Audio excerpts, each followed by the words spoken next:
It is 6 o'clock. Good morning, live from the 104.5 The Zone studios. I'm Justin Hawkins. The Titans are back on the practice field again today at Ascension St. Thomas Sports Park as preparations continue for Friday night's tilt against the Minnesota Vikings at Nissan Stadium. Titans begin practice around 10 a.m. this morning.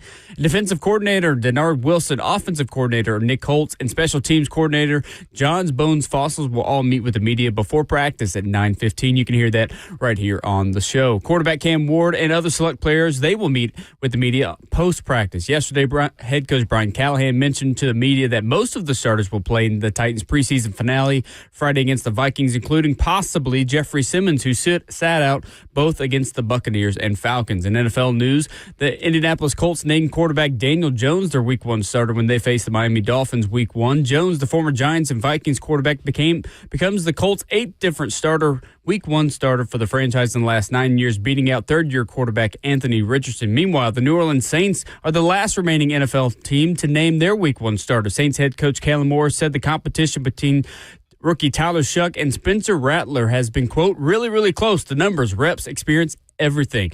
We'll see when, maybe next week, when they name their Week 1 starter. For all your foundation repair and waterproofing needs, visit USSTN.com. Breaking news at once on your home for the Titans and Vols. This is 104.5 The Zone.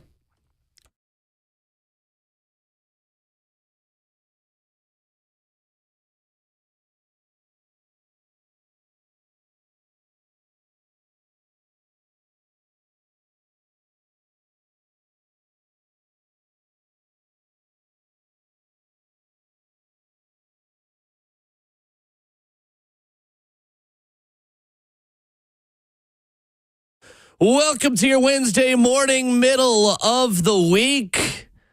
The show goes on once again. Ramon and Will, fueled by Scooter's Coffee, right here at 104.5 The Zone. In studio on the final day of Tennessee Titans open training camp practices to the media. We made it. It's game week. The next time the Titans hit the practice field after today. 615-737-1045 is the number. We've got a report of what happened yesterday. There was one guy that really impressed, Ramon Foster, a starter who you are very, eager to see out there. We'll talk about that coming up here in just a few minutes. 247 Sports' Brad Crawford talks college football. It is week 0. We are playing Farmageddon this weekend. There's a lot of college football to discuss. Brad will join us at 7:20. Rip Bryant at 8. Titans coordinators meeting with the media at 9:15. He's Ramon Foster. Justin Hawkins, our producer. I'm Will Bowling. On Wednesday, August the 20th. Good morning, Ramon Foster. How are we doing? Morning, man. It's hump day. I decided to take that since I figured 3HL will sleep right now. So let me just jump in while I think they're asleep. Savage will probably hop in there and tell me stop stealing their stuff. But hey, you only have a few more minutes till he wakes up. That's about it, man. But good morning, man. I'll tell you what, and I'm gonna leave it alone after this because we're supposed to get better next week. I'm done with this heat. Okay, I just wanted to put that out there. Yesterday I was outside for a while and felt like my skin was burning again. Okay, so that's my last hate claim on the heat that we're having right now. But we're good from here on out, though, Will. Fun event last night at the Franklin Theater. Was a great time seeing an event with Brent Hubbs, Austin Price, and Grant Ramey of VolQuest as the Williamson County Alumni Chapter, UT Alumni Association was there. Great time. They all send their best. Not quite their best, though, because you weren't there in person. At one point, I was making a reference of something to Austin, and I was like, you and I were talking on my radio show this morning, ... And Austin interrupts me and says, Ramon's not going to be happy that you called it your radio show. And I said, got to be present to win. Got to be present to win. And see, a good friend lets me know that he's talking about me behind my back. So that is exactly even better right there. That's exactly No stone unturned, Will. I'm sure it was pretty good. I'm sure the on-stage conversation and backstage conversation was even better with that group right there, Will. So I hate I missed it, but from here on out, I am 100% locked in on all things moving forward. Starting this Friday, I got a Tennessee council I got to go to right after I get back from Charlotte this upcoming week. So there you go. And then next week, I can't believe it, we're saying it, but it's game week. That's right. It is. I'm getting my info about what the Syracuse Orangemen are. What is it? Orange Minutemen? Orange Men. You had it right. Orange Men are about. Minutemen would be UMass. Yes, that is. My little cousin went to UMass for a little while. There you go. Snow was crazy up there, but we got to go ahead and start getting our Syracuse hate going, man. Not necessarily hate intel. Let's just call it intel. Bully is an alum. Was up there a good bit this past summer too for the training camp. So I'm interested to have a conversation with him at some point next week. The thing I have to tell myself when we get to this part of the football offseason is just treat it like we're in a bye week. Mm-hmm. When you get in 2 weeks to go until football, it's just, all right, we're in a bye week. I can do this in the regular season. I can do it now. I'm going to be okay. Just it's game week prep for the team. I need to be going through my own game week prep. It's just a bye week where I'm going to watch other games this week. Yeah, that's what I got going on. I can make it. That's how I'm somewhat trying to treat it. I ended up getting tickets already for the family. They're going to drive down, so I had to switch up my plans a little bit. Nothing changes. I think I'm going to fly down, catch an Uber to the hotel, and my family's going to drive down like Friday night, Saturday morning, so we won't have two vehicles in the same position. I mean, in the same city. We could do it, but, I mean, it's a straight flight now. There's so many straight flights going to Atlanta. Yeah. You got options. I had no idea. A 30-minute flight, but you got options. You're up and you're down, like literally, man. So that is something I am eager to see. Also, the Southwest. Did we talk about that one? To Knoxville. Yeah. Southwest direct to Knoxville now from Nashville. Forever fueled during the game week, man. Oh, man. I think it's 2 a day. Yeah. Starting, it won't start until, I think, next calendar year, but something. Yes, it is something, man. Definitely something. But yesterday's practice, good. One, hot. Besides that, it's a little ridiculous out there right now, especially for football players. I would be ticked off on a day like yesterday, man, having to fight somebody every single play. But their approach on how they set it up yesterday was really good. I know we can't speak on the specifics of it, but you learned a good bit on like guys that you want to see step up, also dudes that needed to be challenged. But it's funny, though, at the end of practice, I think this is okay. Conditioning. That has been a steady thing for Coach Cali and his group, man. They're still running after practice. I hadn't seen it like this. Like college, we would do stuff like that. And I'm saying I think that is totally fine. I think what they're trying to remove is any doubt on are guys ready or are guys not in tip-top shape. You can't say that you're not getting conditioning with this team. And, again, we speak on, I'm not sure if this is going to be the approach moving forward, but you look at where this team is depth-wise and the way guys got to be held accountable. And the other part of it is, other than Kevin Zeitler, is there anybody else that is old on this team that can't be mobile? And I don't know who can't be mobile. Or you wouldn't want to waste reps. No. I mean, maybe Tyler Lockett. Maybe Lockett. Maybe so Lockett. Tyler was the one who said he said earlier this training camp, he's like, these guys don't complain. Like, they just run. Wow. And I respect it. I'm too. Paraphrasing, but that was essentially his point earlier this camp, talking to the media one day, was just like, these guys, like, they're told to run. They just, all right, we'll go get on the line. Like, you do have a young team like that, and they don't know any different. They don't know any different. That is the telltale sign right there, because I guarantee you Pete Carroll took care of his guys or was a little bit more relaxed, or if he switched up, like, nobody conditions in the NFL like that. Well, and two, you're going to Denver week 1. Well, yes. The extra conditioning. Yeah. And we, like, I don't think they're doing this because they're playing in Denver week 1. It also doesn't hurt. Like, you do need an extra level of conditioning, an extra level of acclimation to that altitude to be ready for it to start the season. And I don't want to paint this as if this is bad. This is good. Oh, yeah, it's I mean, it is what it is. It just exists. If that's what Tyler Lockett said, as far as like, if Coach had asked us where we were, and I'll be honest with you, the level of cockiness you have, how you feel practice goes for you, you'd be like, man, I hate running. Like, but you're right. Nobody is batting an eye. And everybody at the end of it, too, even after a hot practice like it was yesterday, they were down and back quick. You see the athleticism? Yeah. I think they didn't do a long distance yesterday. It was a short distance conditioning, but still, that's fascinating to hear Tyler Lockett say that. Yeah, I think it's funny too. Yesterday, you could hear Jeffrey Simmons racing the person next to him, Yeah. where he's literally yelling like, "I beat you there." Beat you there.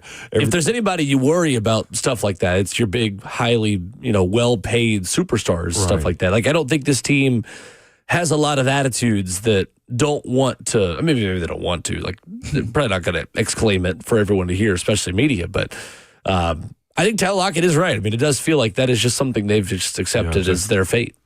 Trusting the process, though. But again, we spoke about how they switched up a lot of their sports training, the sports medicine, the weight room stuff, though, too. So there's got to be numbers behind the why on how they are capable of doing it. Because what I've seen from like the GPS systems that they use, the catapults that most NFL teams use, they understand how far they can go. I wonder where the taper off is going to come throughout the duration of the season, but they have these numbers to say this guy is running too much. This guy should run a little bit more. And one thing that I've from a former union guy that I had questions about, or that we as a council did, was, are you going to use this GPS information against a client or a player that you see is slower? Interesting. And not getting any faster, or his explosion isn't the same as it was 2 years ago. That's a lot of information to have right there. But again, when the season kicks off, like, you're just going into the preservation of guys and trying to see how much you can maximize them. 615-737-1045, live for the 1045 The Zone Circa Sports Studio. Kentucky's largest sports book can now be found at Circa Sports at Kentucky Downs. We stream the show live at 1045 The Zone TV, Facebook Live, YouTube, Twitter, or Twitch. Coming up, Titans Tuesday practice report. One player was outstanding in one-on-ones yesterday, and it's excellent news for the Tennessee Titans. That's next on 1045 The Zone.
Ramona Will, fueled by Scooters Coffee on 104.5 The Zone.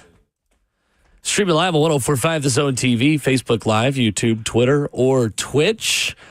Scooters Coffee is locally owned in Rivergate, Smyrna, Brentwood, White House, or Mount Juliet. Amazing people, amazing drinks, amazingly fast. We have the Caramelicious blend going again this morning. Fire. I think I'm going to switch to French vanilla in the second hour. I'm talking about fire, Will. Terrific stuff. This coffee's so good, man.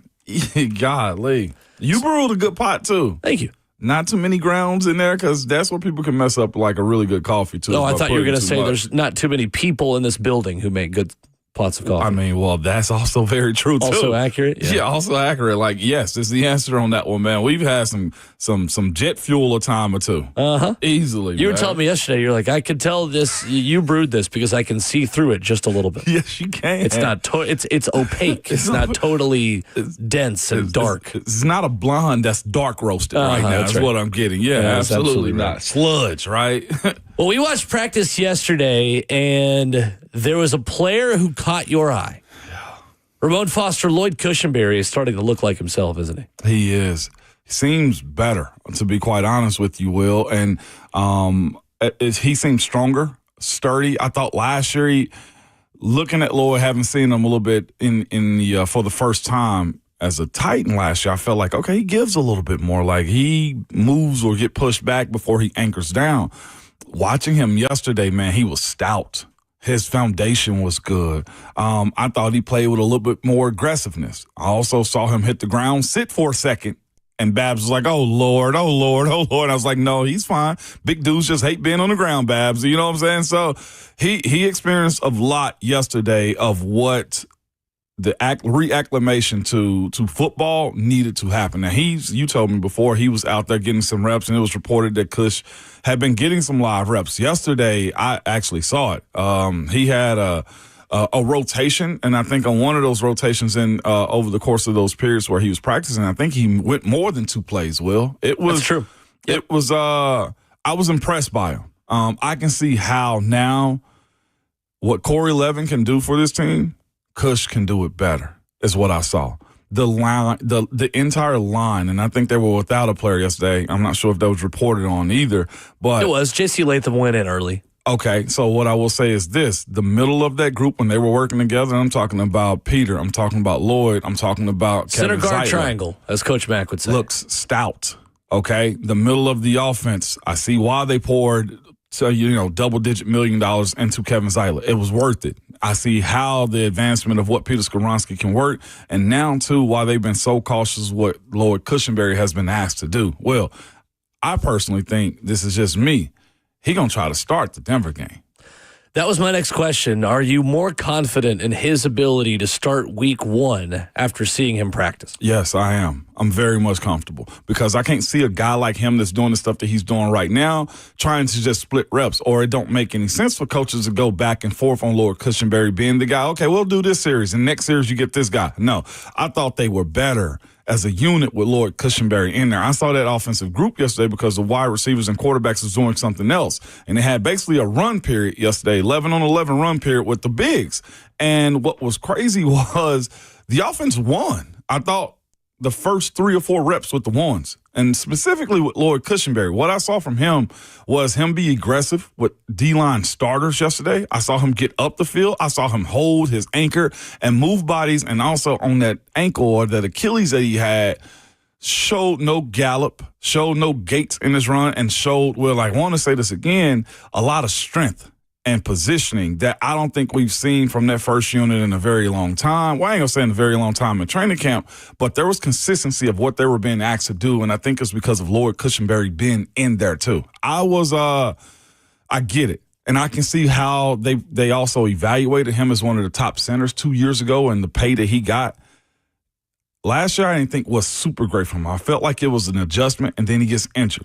This year, he looks like a totally different person. I think when you lose it, and of course, he had the ability to get stronger and reshape his body through rehab because he had a little bit more time. I liked it. So Lloyd Cushenberry is a really interesting part of this entire equation because you felt good about the entire offensive line before he's even gotten out there. now he can take you to another level. How long will it take him to get used to working with a new guy at right guard and Kevin Zeitler? Man, with those two dudes, they're veterans. They understand that one. I think as much stuff as they can get sent to them. Well, case in point, I'll give you a real good situation. I think we can speak about this one. John Njoku was at right tackle with Zeitler yesterday. Because of his youthfulness, I think he got picked on one or two of those plays, and he had to go talk to Zeitler in that moment right there. There was a lot of communication between those two after a few plays. A ton, yes. But that guard center triangle is a whole lot different because we work more on levels than I think the guard tackles do at times. So knowing that those two guys have experience with one another, the communication is easily going back and forth. I don't have a long timeline, Will, on them getting adjustment. Like, this is like a week full of practice or a film study for those two type of dudes right there. As long as they know how to defend the opponent on the other side of the ball, the defensive tackles and nose tackles and linebackers, their communications is a whole lot easier, Will. Now, if he was a young guy, that may take a little bit of time, but I don't see this being more than a week, Will, of them just communicating. I don't see this being a situation where you see a drag in the way they play or how their cohesiveness comes together. I don't see that being an issue whatsoever. Not even a little bit. I'm not worried is what I'm telling you. You get me excited about this offensive line. I told you. Like, they look the part. If they stay healthy on that first five, okay, I think there is real potential to be a top 10 offensive line in the NFL. I don't think I'm reaching by saying that. It's a big if to say they all five stay healthy for all 17 games. But I'm saying on paper, that five, I think, is really, really strong, and that is great news for Cam Ward. And yes, it is. And the way it's been built up too, you see it being the middle, being the strength of this this offensive line right now too. So you said I'm getting you excited. So here's the other part of it is that we have to be real about too. Cam is probably going to put them in trouble a time or two. Sure. Just because he's a rookie. He's going to miss a read. The offensive coordinators are going to mess something up. Those guys are going to mess something up too. It's not going to be perfect. But what I see in this group is this. You got some smart guys. You got guys with a ton of experience. The least experienced guy is the one I think that probably has the highest ceiling of them all, and that's JC, right? What I've also seen from this group too is not a lot of questions about their physical integrity, meaning I feel like I'm saying a very smart way. I think you got some goons on this squad, too, up front. I don't think you have a group of pushovers. I felt like last year was the adjustment, still relearning side of it for Peter. He wasn't a pushover. Peter was looking to fight, but he didn't know how to fight. It's one thing to have a knockout punch, but I can't throw it 10 times in a row because eventually I'm going to expose myself. I felt like that's a little bit of what Peter was last year until he finally settled in.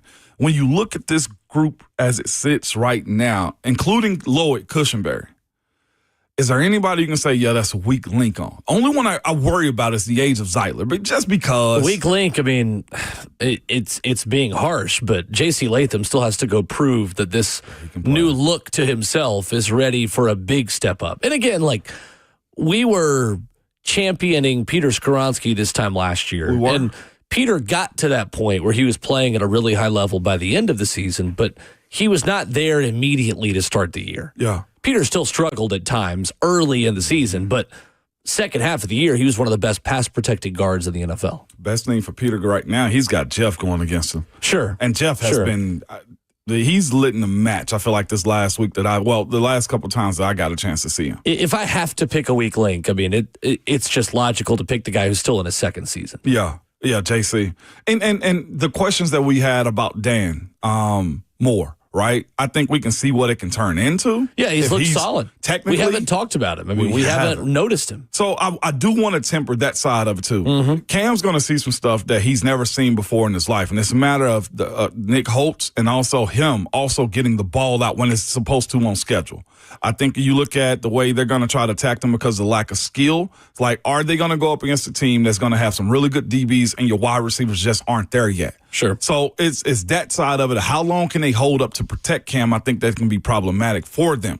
But when you look at how, especially yesterday and watching, or the other day watching, yesterday watching Kush run block, they can be very aggressive with what they choose to do because of him up the middle. They can go up the middle. They can go around the edge. The way their guards right now, even Zeitler in his 14th year or 13th or 14th year right now, their mobility side to side to pull and to trap and to not just be one-dimensional is going to show itself, I think, in a lot of different ways for this fan base, and I don't think they've seen it lately with how it's been the Derrick Henry show more than everything, I-formation type of football.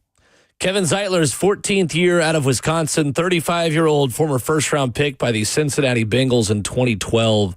71 games at right guard for Cincinnati, 2 years with Cleveland, traded to New York, 3 years of Baltimore, 1 year in Detroit. He has played the most offensive snaps of any offensive lineman since 2012. Kevin Zeitler. Celiacs in our group YouTube chat, how did the snaps look between Cush and Cam?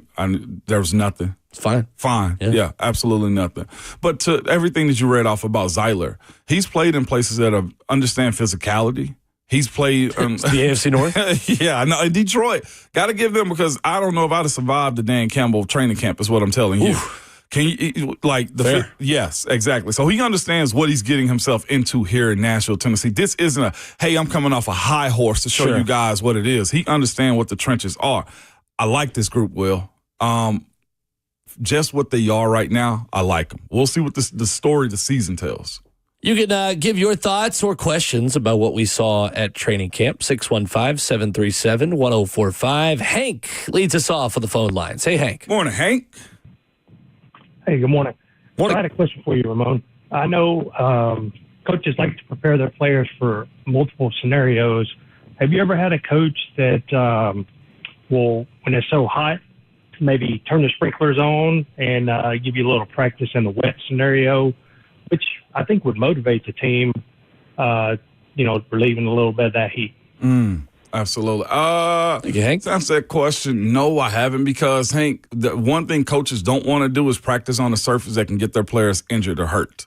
A wet surface in practice makes for an unproductive practice. The one thing that coaches do in situations, I know what you say is, well, what about rain games? Well, one, when you're playing in the game, there's nothing you can do about that. But they do the wet ball drills with the quarterback center exchanges and stuff like that. Like, they will literally dump footballs in buckets of water just to have the saturation of the football for players. But coaches never, from my understanding, want a wet field whenever they're practicing. It's the same thing for the cold games too. In Pittsburgh, if the ground was frozen, we were going inside, because it would be like we'd be on rollerblades on practice, and that doesn't make it productive. All it takes is for one of your small skill guys to overstretch themselves and pull a hamstring because they can't plant their foot in the ground. So that doesn't really happen. One offensive player I thought was excellent yesterday, and I mean, if you wanted to cut him the other day, he's still here. Van Jefferson had a great day at practice yesterday. 4 catches with Calvin Ridley sidelined, which we're going to talk about here in a minute when we do our injury update from camp yesterday. Van Jefferson was praised by coaches for his blocking on one play, got behind the defense for another, was consistently making contested catches, and I think reminded everyone, like, hey, I still know what I'm doing out here. He may not be wide receiver one, but Van Jefferson, I think, quieted a little bit of doubt and a little bit of concern yesterday. When we had our roster predictions, Will, like, he was like maybe the fourth guy. Like, we understood. He's still role. the fourth guy. Yeah, that's what I'm saying. Like, we understand the role of what he was, but he also was getting behind the defenders. Like, he had a deep ball pass, I think the Titans social media team put out there too. Clean catch. I think the DB had even grabbed the shoulder. Go back and look at the clip. He's got his shoulder pad exposed on those plays.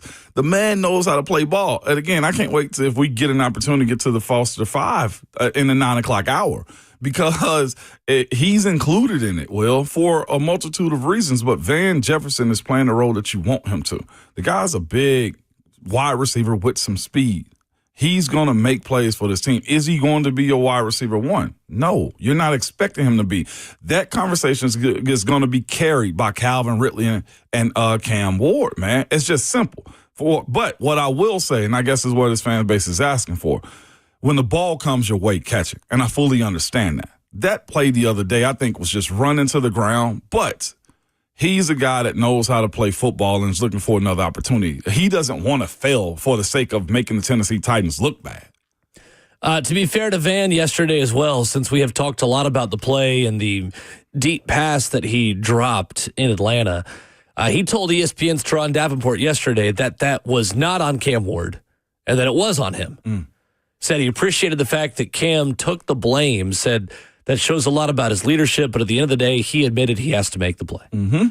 So we can finally put that to bed look, like Cam is going to always take accountability and look inward to how he can do better, but there was no finger pointing. I saw somebody in our chat the other day said something to the effect of, when you point fingers, there's 3 pointing back at you. Van's got to realize that. Like, I don't think it was ever really that deep. Yeah, that's why film is always important. You don't want guys reacting fast in those moments right there, man. Van owned it. That's all you're asking for. But again, we spoke about this too on Monday, Will. This is the way Cam carried himself at that press conference, owning it. That's what you want from your franchise quarterback. That's how you get guys to buy in more. And that's also where we spoke about where Cam gains more infinity stones as to being one of the main leaders on this team.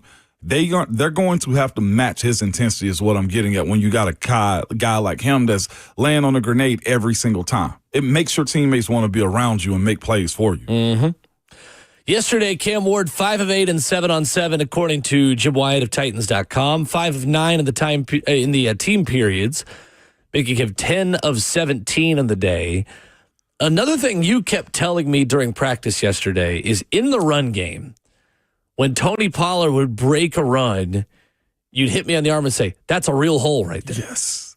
That's that's real right there. This is not just a running back, because if you haven't been to a NFL practice or even just football practice, even when running backs are held up and tackled basically in two-hand touch that you're essentially playing at practice, they'll continue running just to get the mental and physical and the DBs routine finishing and chasing.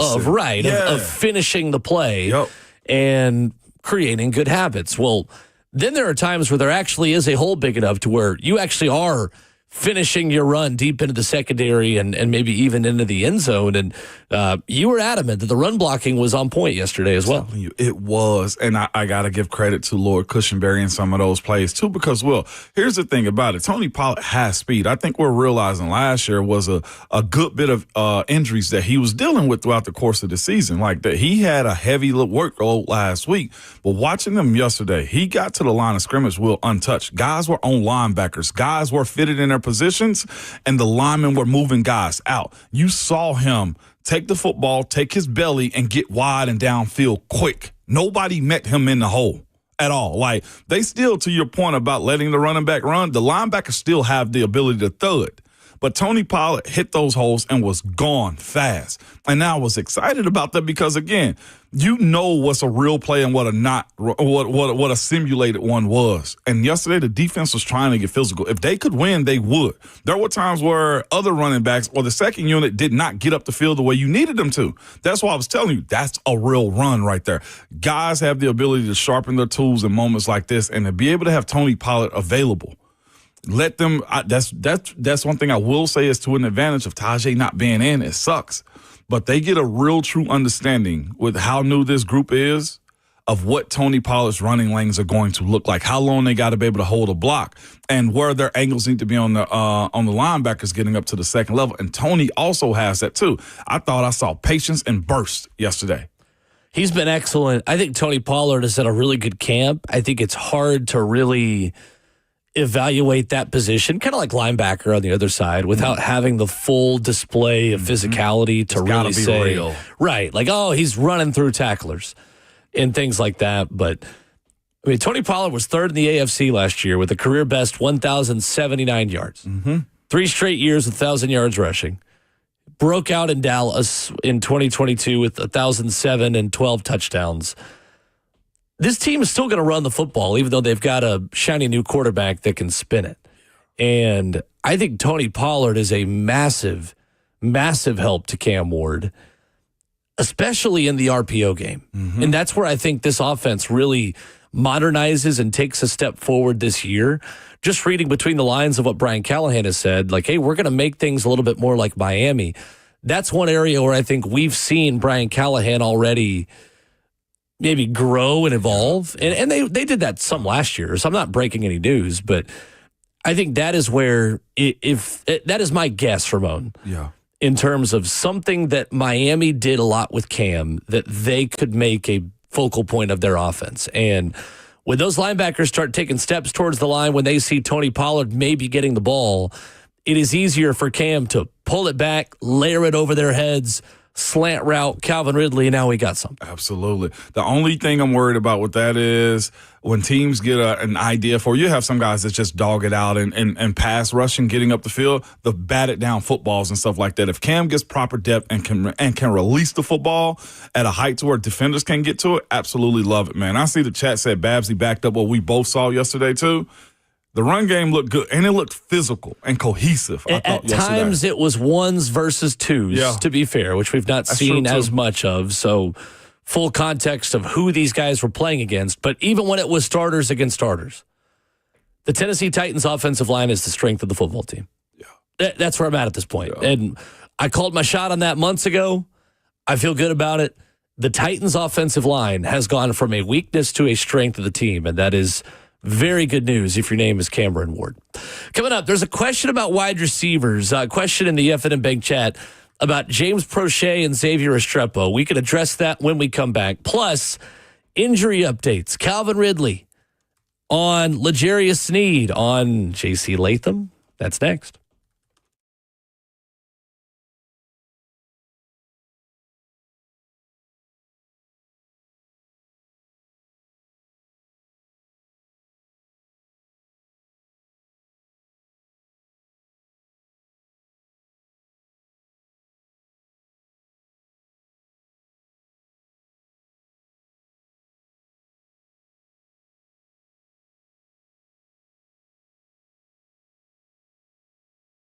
It's Ramon Foster for Hiller Plumbing, Heating, Cooling, and Electrical. Man, nobody wants to deal with a plumbing, HVAC, or an electrical emergency, man. Most of the time, you don't know what it will cost or if it'll get fixed right or if somebody's just trying to sell you something you do not need. But when you call Hiller, the experts are going to solve your problems quickly. And I think it starts with this, man. It's because of the guarantee. It's happy you'll be or the service is free, and they absolutely mean that. Hiller's been here in business for over 35 years and are family owned and operated. Hiller Techs are very professional, experienced, and trustworthy, and they're all background checked and drug screened too.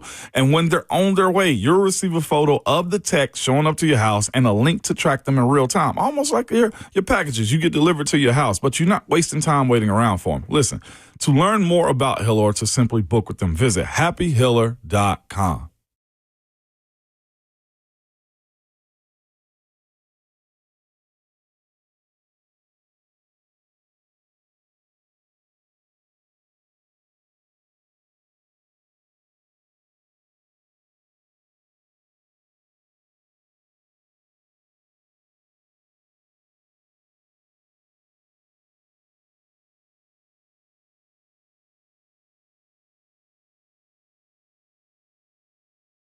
It's Ramon Foster, man, and I was done with mosquitoes ruining my backyard fun, and I found a solution, man. Let me tell you about Mosquito Max from All American Pest Control. All American's Mosquito Max is your one-stop shop proven solution for both mosquitoes and year-round pest prevention. So no spiders, no small insects. You can save money and say goodbye to the itchy bites is what I'm telling you.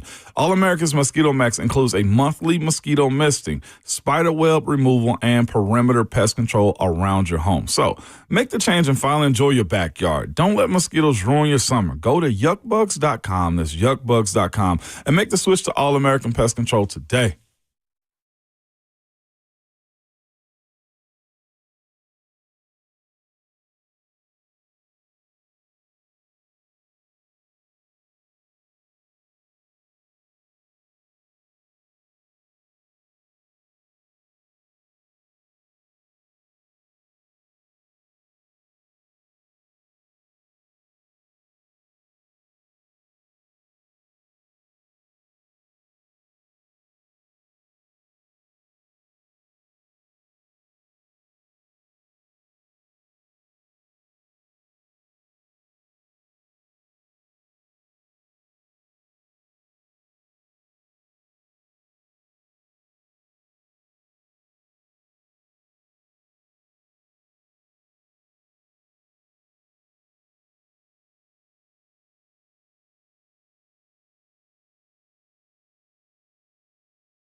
Wherever you download podcasts, you get Ramon and Will fueled by Scooter's Coffee, Apple Podcasts, or Spotify. If you have any questions about what happened at training camp, or maybe you just want to go through the archives. All right, I want Wednesday's practice report. I want Tuesday's practice report. I want Monday's practice report. Well, you're in luck.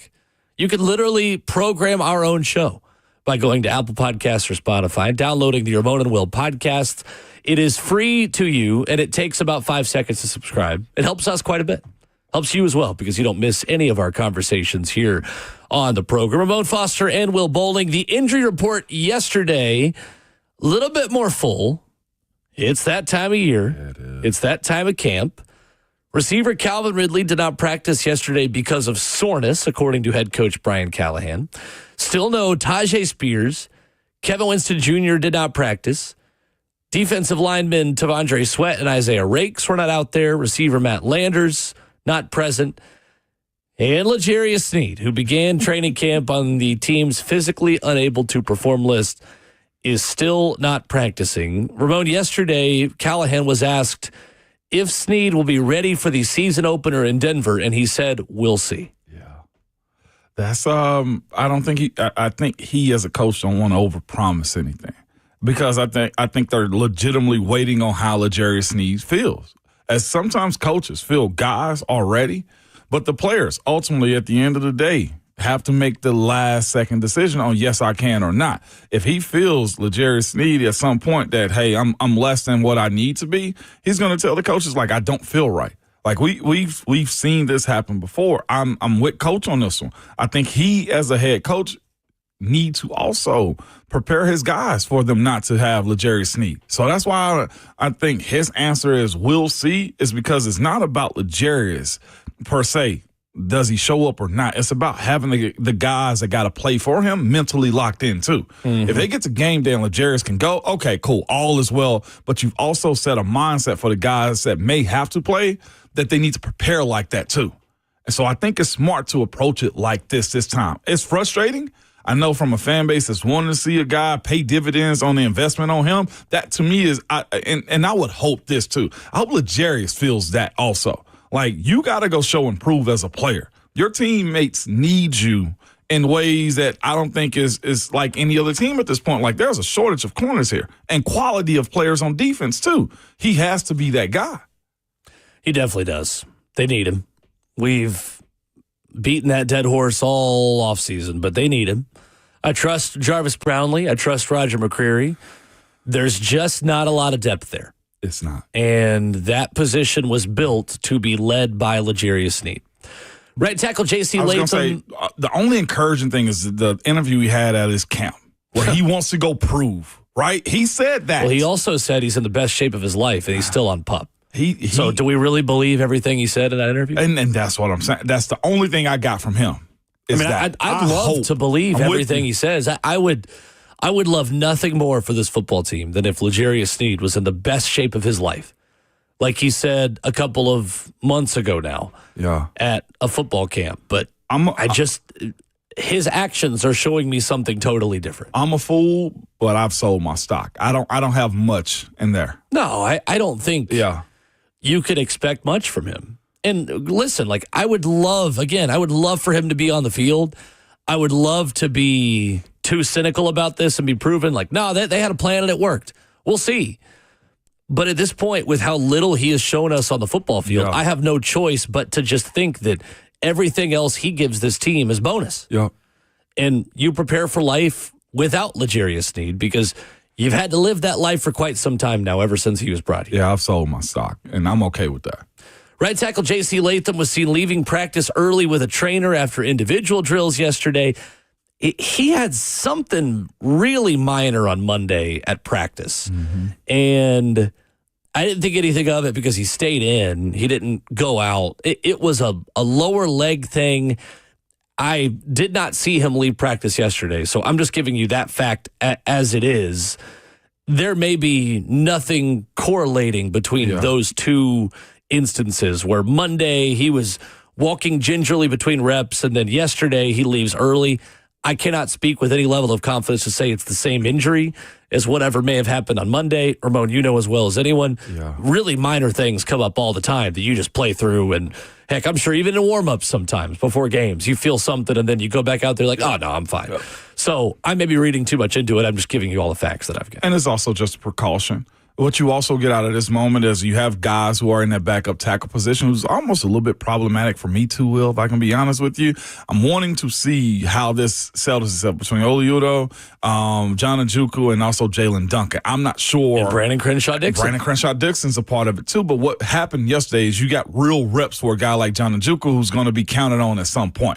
So JC being out isn't necessarily a bad thing. That guy needs a whole lot of reps too, and also need to know how to play beside Kevin Zeitler. They had a moment. We spoke about it earlier, right? Hey, they got to be able to fix some stuff so that there's not a drop-off if a backup's going to happen to play.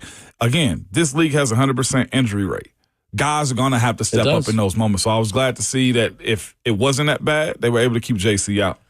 There's a question on YouTube in the F&M Bank chat. That's where we encourage you to stream the show if you are on your smart device, Facebook Live, YouTube, Twitter, or Twitch. Most of our comments and interaction comes from the 104.5 The Zone YouTube channel. Question says, is James Prochet still outperforming Xavier Restrepo in reps? Or is Restrepo not getting too many special teams reps? Both of those answers are the same. Yeah. Prochet's been better. Yeah. On offense, Prochet is ahead of Restrepo in the pecking order, and he's earned that. In return game, we're not really seeing Restrepo at all. No. Returning punts or kicks. We have seen James Prochet be solid within that. I can confidently say, Ramon, James Prochet is going to make the Tennessee Titans 53-man roster. That's not a surprise anymore. No. I would even, just to add more detail to the special team side of it, Jaquan Jackson's gotten more reps at special teams than I feel like Xavier Restrepo has too. So, again, sometimes you just got to – that ain't even reading the tea leaves. That's just reading the good news and seeing what your eyes are showing you. Hallelujah. Yeah, so that's just how that situation has gone. We'll see what happens with Restrepo and how that opens itself up. But, Prochet has done the job, Will. He's played and made plays offensively. He's done it in the special team side of it, too. And, again, you got to give – a lot of credit to Bones Fossils as a special teams coordinator. He's going to go find the best guys to help him be successful. It's a part of his reputation. I would not be surprised if the Titans added upwards of 7 to 8, maybe even double-digit players off of other rosters at the end of camp. That's the thing about Xavier Restrepo that makes it even tougher for him to make this team. He is competing against wide receivers 5, 6, and 7 on 31 other rosters. Sure is.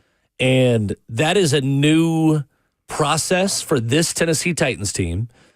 It is the luxury you have by earning the number 1 overall pick and earning the number 1 spot in the waiver order. I really don't see a world where Xavier Restrepo is making this team out of camp. He may stick in the practice squad, get an opportunity through the season, and earn that, and I would love to see that. I would love to see that story continue and have a happy ending here with the Tennessee Titans. But I don't think that story includes him making the team out of camp the way things currently look.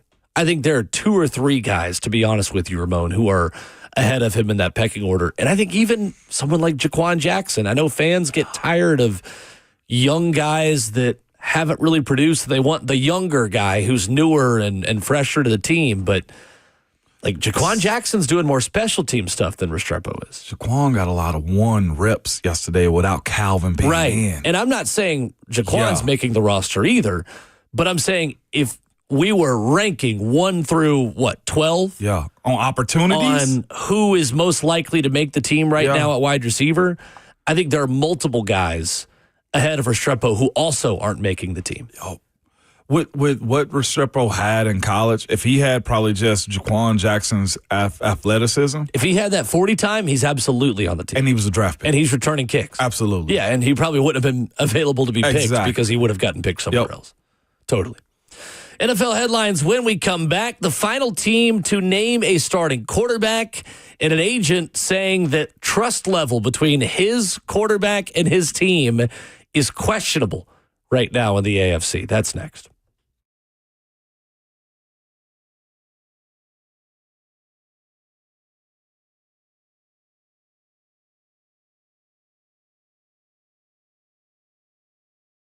It's Ramon Foster for the Wellness Institute of Nashville, man. Let me tell you, health is very important, okay, to your well-being, the way your back is, the way your body feels, the way you just want to be able to move and not have any issues, man. I'm telling you right now, if you have any back, neck, knee pain, call my friends at the Wellness Institute of Nashville today, man, at 615-246-5009. You guys know my body took a beating in college and in the professional ranks, man, which is why I'm trusting the best in the business to work on me, man. That's Dr. Mitchell and Dr. Ashley. They are in the trenches fighting and want to help you win the battle of pain when it comes down to your knee and backs, okay? Again, they have some of the best top-of-the-line equipment. Dr. Mitchell strives to be one of the best around. I haven't seen equipment like this in an office space ever. It's so robust, man. Some of the stuff they have there, I hadn't even seen it in professional buildings. But their goal is to find the best treatment that works for you, from their lasers to the state-of-the-art spinal decompression machines to the zero-gravity machines, too. They will find the best strategy to get you better fast. Again, the sciatic nerve into your legs, the weakness in your arms, sleepless nights. Say goodbye to the disc bulges, herniations, and just the issues. So go ahead and reach out to the company that I trust, man. My friends at the Wellness Institute of Nashville. You can call them at 615-246-5009 or go to painisbad.com.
7:02, good morning, live from the 104.5 The Zone Studios. I'm Justin Hawkins. The Tennessee Titans back on the practice field again today. It's at Ascension St. Thomas Sports Park, with practice starting around 10 a.m. this morning. Defensive coordinator Denard Wilson, offensive coordinator Nick Holtz, and special teams coordinator John Bones Fossil will all meet with the media before practice at 9:15. Quarterback Cam Ward and other select players will meet with the media immediately following practice this morning. Yesterday, head coach Brian Callahan mentioned to the media that most of the stars will play in the Titans preseason finale against the Vikings Friday, including possibly Jeffrey Simmons, who sat out against the Buccaneers and Falcons. In NFL news, after the Indianapolis Colts named quarterback Daniel Jones their Week 1 start against the Miami Dolphins Week 1, the New Orleans Saints are the last remaining NFL team to name their Week 1 quarterback starter. Saints head coach Kellen Moore said the competition between rookie Tyler Shuck and Spencer Rattler has been, quote, really, really close. The numbers, reps, experience, everything. Per NFL insider Tom Pelissero this morning, the Minnesota Vikings are exploring veteran wide receivers in the trade market, but no trade is final yet.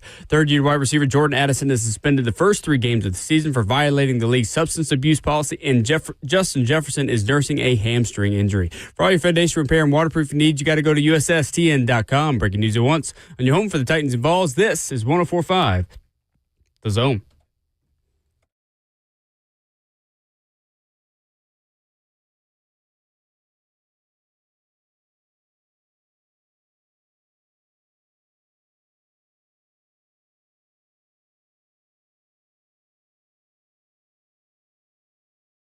Hour number 2, 7 a.m. in Nashville on this gorgeous, hot Wednesday morning. Ramon and Will is fueled by Scooter's Coffee.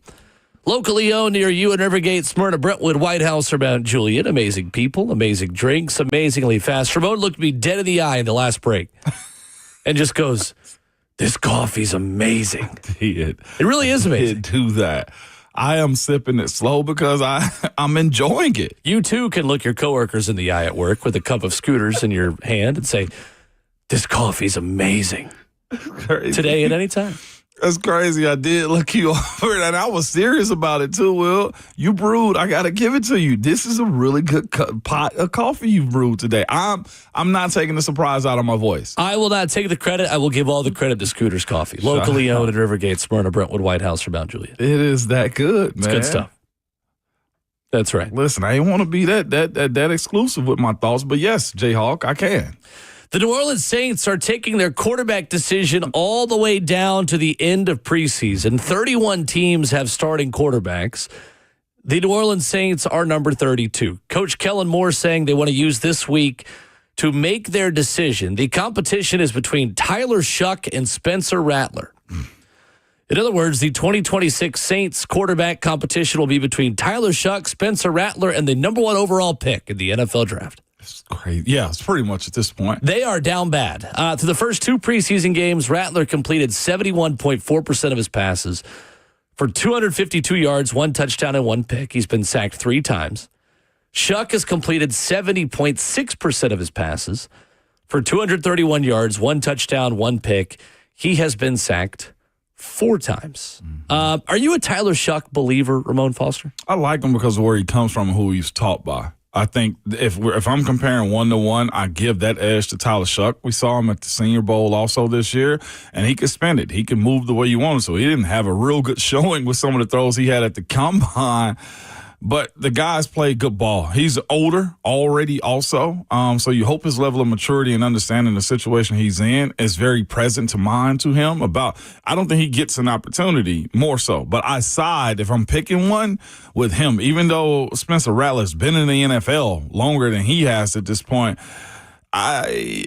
we'll see. I think a lot of credit is going to be given to Kellen Moore as a play caller, as a head coach, and those quarterbacks, regardless of the situation.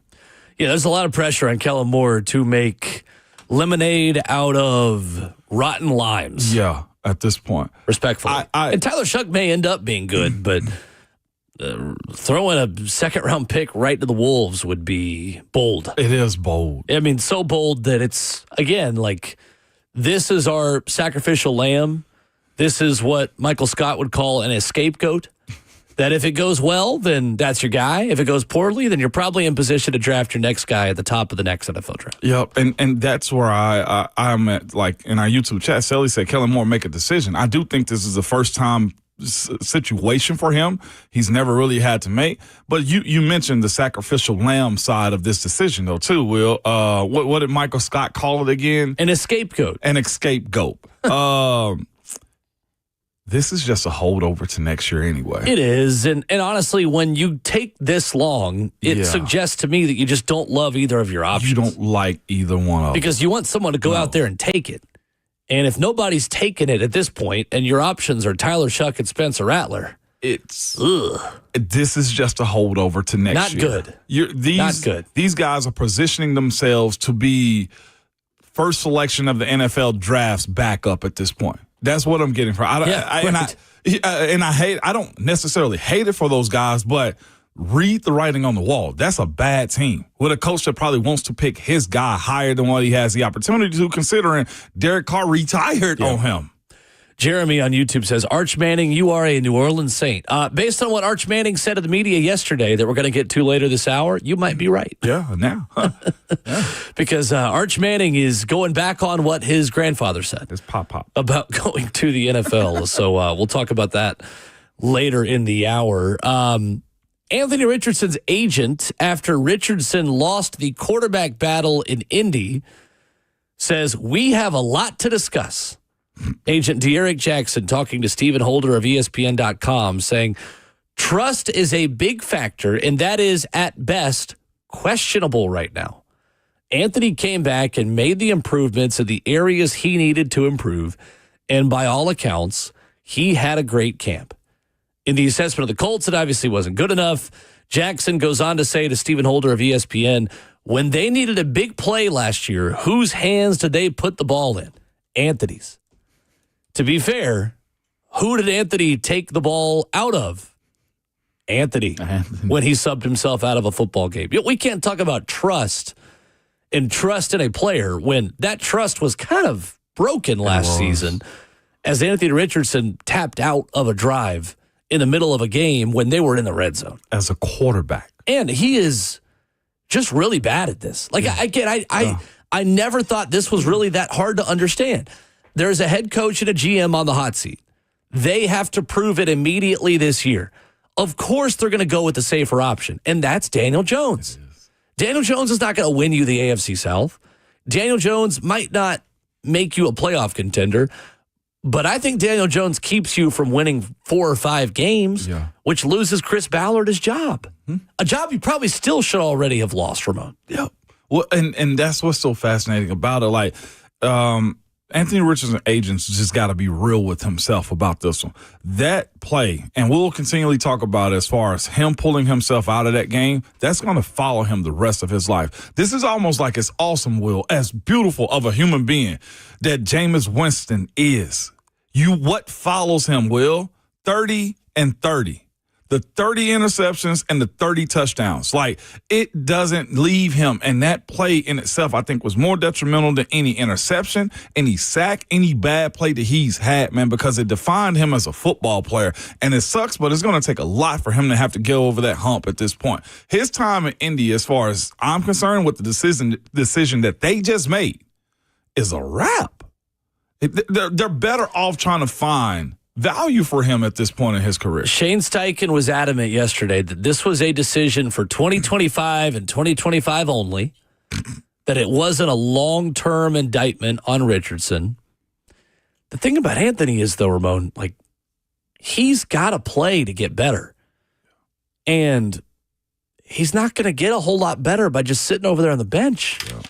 Like, they are in a really impossible situation to where now it feels like they want to put Daniel Jones out there to just keep everyone's jobs and maybe put themselves in position where they can take their guy next year in the first round of the NFL draft. But again, like, kind of a catch-22, because if you are wanting to be a higher floor team and go 7-10 or 6-11 with Daniel Jones, if you're picking in the teens, there's no guarantee you're getting your guy in the draft next year either. No, it's not.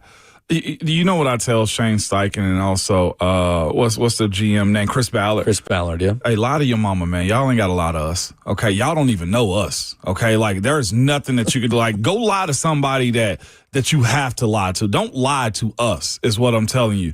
This is the preservation of you trying to keep your job, and that's just all this is. They're trying to be the best versions of themselves right now, and I think they're losing sight in what makes their franchise the best long term. Go with the lower floor, because if Anthony Richardson stinks, top 5, top 10, you're just drafting the next guy. Yeah, you are. And no fan base likes to hear that, but I don't know. They are in a mess, and I just feel awful about it, Ramon. And I feel awful about how much of a mess the Indianapolis Colts are in. And then you I'd also think they got new ownership too. That's right. As far as the thinking of it. That stuff matters. The thinking of it. Absolutely it does. The daughters are going to want to have their mind. I mean, going to want their fingerprints on this if they claim that the pick was because of Jim Irsay. Rest his soul. Coming up, let's talk some college football. Brad Crawford of 247 Sports joins us next.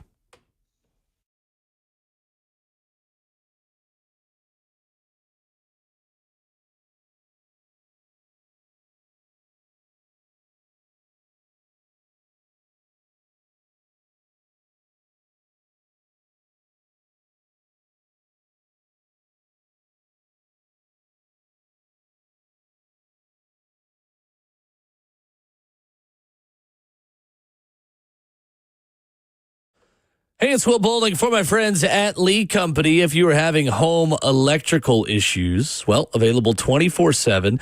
The Lee Company team handles electrical problems and more in short order. From routine repairs on outlets and switches to fixture upgrades and generator installations, their award-winning electricians will get the job done right the first time. Contact Lee Company for all your home electrical needs at leecompany.com. Hey, look, when you are dealing with electricity around the house, when you try to get those wires crossed the right way, when you try to fix it yourself, odds are other parts of the house are going dark. You mess things up, right? Well, available 24/7, Lee Company has got you covered. Lee Company has over 80 years of experience. Trusted since 1944, 14 community locations here in Tennessee, Kentucky, and Alabama. Give them a call at 615-567-1000. That's online at leecompany.com. Lee Company, all you need.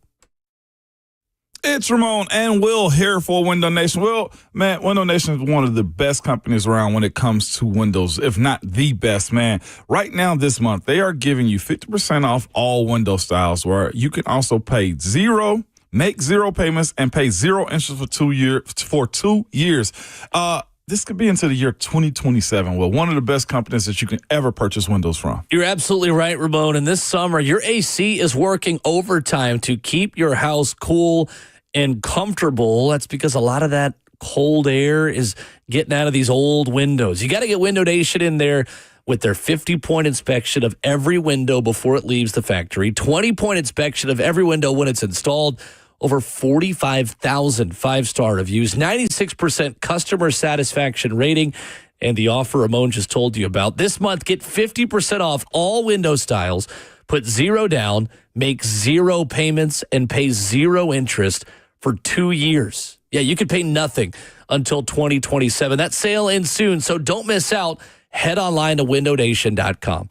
Call them at 866-90-NATION. Again, schedule a fast, free estimate now online at windownation.com. Call them at 866-90-NATION.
Ramona Willow, 104.5 The Zone is fueled by Scooters Coffee, locally owned in Rivergate, Smyrna, Brentwood, White House, or Mount Juliet. In studio at hour 2 with Vol Network analyst Ramon Foster. I'm Will Bowling. Pleased to be joined this morning by our very good friend Brad Crawford, covering college football for 247 Sports. Week 0 here at last. Brad, what's going on? Good morning. Yeah, we finally made it, man. U.S. Open starts this weekend. College football week 0 is here. Iowa State, Kansas State. I'm excited, man. The grind for my next 5 months has arrived. We cannot wait. We are glad to be back. Brad, is Europe ready for Farmageddon? I suppose so. I don't know why we're scheduling these games in Europe on opening weekend, man, and Michigan's got a game in Germany coming up against Western Michigan. What are we doing here? It's crazy. Too much money. That's all. They saying dollar signs, Brad. That is it. You know that's it. As we get ready to go down, and Ramon gets ready to call his first Tennessee game in Atlanta next week as well, which, again, neutral site games, we need less of them, but we understand the financial implications of them. Brad, obviously, we've spoken with you a lot about Joey Aguilar and just the amount of football you've watched of him at App State. Everyone calling him former UCLA quarterback. No, he's a former App State quarterback. Joey Aguilar named the starter. What does the best version of Joey look like for you, Brad, in this Tennessee offense? Yeah, best version of Joey to me is a guy who plays turnover free, can make some plays on third down and keep the chains moving. I think Tennessee's defense this season actually might be better than the offense. And I don't know, man. I'm just not that high on Tennessee being a playoff contender and getting back to where they were last season. I think Josh Heupel made a bold move this spring by letting Nico go to UCLA. You lost Dylan Sampson, another huge guy there with 22 touchdowns last season. So Tennessee's a team that I think the preseason win total's around 8. That's probably about where I'd be. I could see this Vols team either finishing 7-5 or 8-4. So, Brad, you bring that up, and we've been trying to manage the expectations, right? And Tennessee fans and big expectations, right? Like it's what we do. But it's an interesting case study in how one player's decision or one coach's decision, too, by letting Nico go, impacts the entire expectations of a program. Like, where should Tennessee fans be with this season, and what should disappoint this fan base? Because it feels like everyone's floor is lower, but everyone's ceiling is also kind of higher. Like, just in today's era of college football, Brad, there's a lot of variance of every team's best case scenario and worst case scenario. Like, how do we as a fan base try to manage that this season? Yeah, I think best case scenario would be Tennessee finishing 9-3. 3 out of 4 losses coming to the 4 top 20 programs they play. The Vols have to get Georgia at Neyland Stadium. They play Bama on the road, Oklahoma at Neyland, and then I think Florida's on the road too in November. And that's kind of been a case of horrors for the Vols at the Swamp. But, I don't think 9-3 with this schedule is going to be good enough to get to the playoff. And then for the floor, I mean, Joey would have to be bad and a ton of giveaways and that sort of thing for this team to finish 6-6. I think Tennessee's talent right now is far superior than a 6-6 finish, and Josh Heupel's a great coach, one of the top 5 coaches, I think, in the SEC. So, I mean, we'll know a lot more about this team here next weekend, fellas, when they play Syracuse on Saturday at Mercedes-Benz Stadium, one of 2 SEC games that weekend in Atlanta. No doubt about it. And that will not be a cakewalk, man. Fran Brown is doing a good job of building a program at Syracuse, man, and they put in NIL too. Brad, with that being said, man, NIL helps a lot, man. It's South Carolina found a gem at quarterback, and that's kind of where I want to go with this question, man.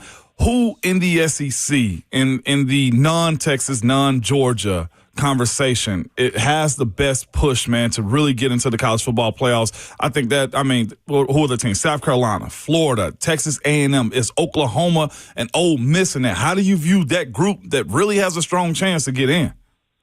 Yeah, I think quarterback-wise, LSU and Oklahoma might have 2 of the better options in the conference. Oklahoma getting John Mateer from Washington State, who I consider the top transfer in college football, maybe outside of Carson Beck at Miami. And then you've got Garrett Nussmeier coming back to LSU. I mean, LSU had to pay a hefty price to get him to skip the 2025 NFL draft and return to Baton Rouge and nix the portal. And Garrett's there. I mean, they surrounded Garrett Nussmeier with incredible talent too. LSU and Texas Tech had the top 2 transfer portal classes in the 2025 cycle. So this season for LSU, I think it's make or break for Brian Kelly, to be honest. This is the best roster that he's had in Baton Rouge. I think the schedule sets up for success if they can go on the road and beat Clemson in week 1. But, yeah, I mean, LSU and Oklahoma, those are 2 teams I think right now outside the top 8 or 9 or so nationally that could really make a run at this thing and get to the playoff. Do you trust Billy Napier and DJ Lagway this year too? One with Lagway's injuries seems to right now it's a trend. We'll see how the season treats him and the hits and stuff like that. But also Napier was saved by DJ Lagway. Can he have that spark continue on with him in the SEC schedule that they have also? And they got some teams that want some payback, namely in the Ole Miss squad, right? Yeah, they've got a brutal schedule, man. The first 6 weeks of the season, they played LSU, Miami, Texas, and Texas A&M after they open up against two winnable games. So, I mean, we're going to see DJ with live rounds early this season for the Gators. I think they lost some pretty good players on defense. You know, they let Jack Pyburn, one of the starting edge rushers, go to LSU. Did not want to meet LSU's offer there, so they let him walk. And, you know, we talk about DJ. He played well down the stretch last season, but he's barely thrown any passes over the last year. He did not throw during the spring, you know, had the shoulder issue, and I guess he's back to 100% now. Billy Napier's been kind of hush-hush on that. But, I mean, Florida, the most important player in the SEC, in my opinion, this year is either Arch Manning or DJ Lagway. And if anything happens to Lagway early, that's a team that could go from 8 or 9 wins to 6 wins pretty quickly. Brad Crawford of 247 Sports, our guest. Brad, you know as well as anyone that when Clemson has been at the peak of their powers, they are elite at the wide receiver position, and they certainly are that again this year with Antonio Williams, Bryant Westco, T.J. Moore all back. LSU, we know, has not won a Week 1 game, it feels like, in decades. Those 2 teams going to play next weekend. How do you see that matchup going, and do you believe that Clemson is a legitimate national title contender this season? Yeah, this is the best team Clemson's had, I think, since maybe 2019, the one that lost to Joe Burrow in the final that year, which actually that's the last time LSU won a season opener, too. They lost to Florida State a couple times, lost to Mississippi State at home even a couple years ago. But this is one of the best games of Week 1, undoubtedly. I think we have 3 games featuring top 10 teams. This is one of them. I mean, Brian Kelly has given Dabo Swinney so much bulletin board material, man, over the last 4 to 6 weeks, saying, you know, he coaches the real Death Valley and LSU is primed to win this game and that sort of thing. But I don't know, playing Clemson on the road at night, it's a game that Dabo Swinney sort of savors. Cade Klubnik, I think he's rightfully the Heisman front runner, 36 touchdown passes last season. This might be the best quarterback matchup that we're going to see in college football season this fall. And I mean, maybe we might see LSU Clemson play again in December in the playoff. But, yeah, I think Clemson wins this opener. You know, I was on the LSU side a few months ago, but based on what everything Brian Kelly has said and all the material that Dabo Swinney has to generate, you know, for those guys inside the locker room, I've got Clemson in that game. Brad, it's interesting how Auburn yesterday claimed 3 starting quarterbacks and 7 national championships. That's a busy Tuesday. When you look at their opener against Dave Aranda and Baylor, are you confident that they have the quarterback that takes them to the next level as a program? Because, again, we're talking about an excellent wide receiving core, but they got to have somebody that can actually throw them the football. Yeah, is the next level 7-5 at Auburn, or is the next level 10-2? Right. Because if we're talking 10-2, they probably don't have that guy on the roster. I do think 7-5 or 8-4 would be enough for Hugh Freeze to extend his tenure.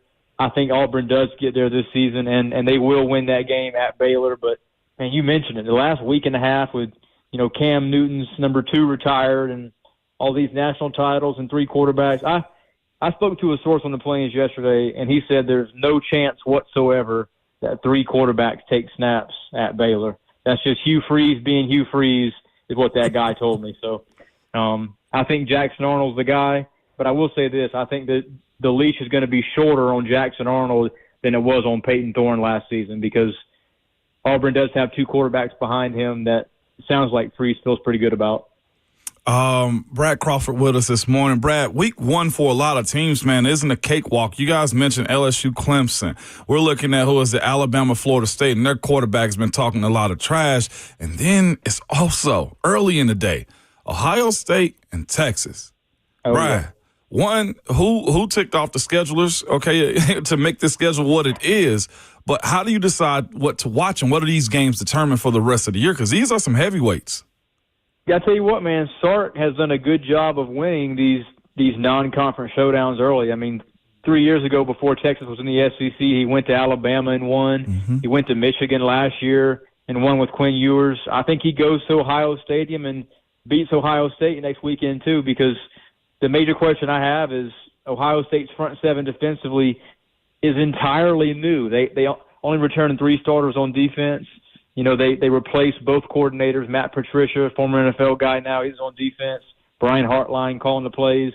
We know Ryan Day's going to have a hand in that, but this is not the same Ohio State team that ran through the playoff last year and won the national championship. Outside of Jeremiah Smith and Caleb Downs, 2 All-Americans, this is a brand-new roster, and I think we're going to see that next Saturday. I mean, Texas is probably going to run the ball as much as they won't against Ohio State. I don't think this will be like Arch Manning's, breakout game, so to speak, but I just trust Steve Sarkisian going on the road with what I consider a better roster and more returning talent. I'd almost feel like it's disrespectful not to bring them up for with their own question. But Brad, what is Georgia going into this 2025 season? We know what Kirby is. We know how he recruits. But I think there's more conversation around Texas and Alabama than it is almost Georgia at this point. Yeah, I think there is. Despite Georgia winning the SEC last season, winning 2 titles the last 4 years. I mean, I'm kind of with the Alabama and Oklahoma and Texas hype versus Georgia. I don't know if Gunnar Stockton is somebody who can lead them to multiple wins over top 10 teams. Look at Georgia's schedule, man. They go to Neyland early in September, host Alabama, host Ole Miss, play Florida and Texas. This is a loaded slate.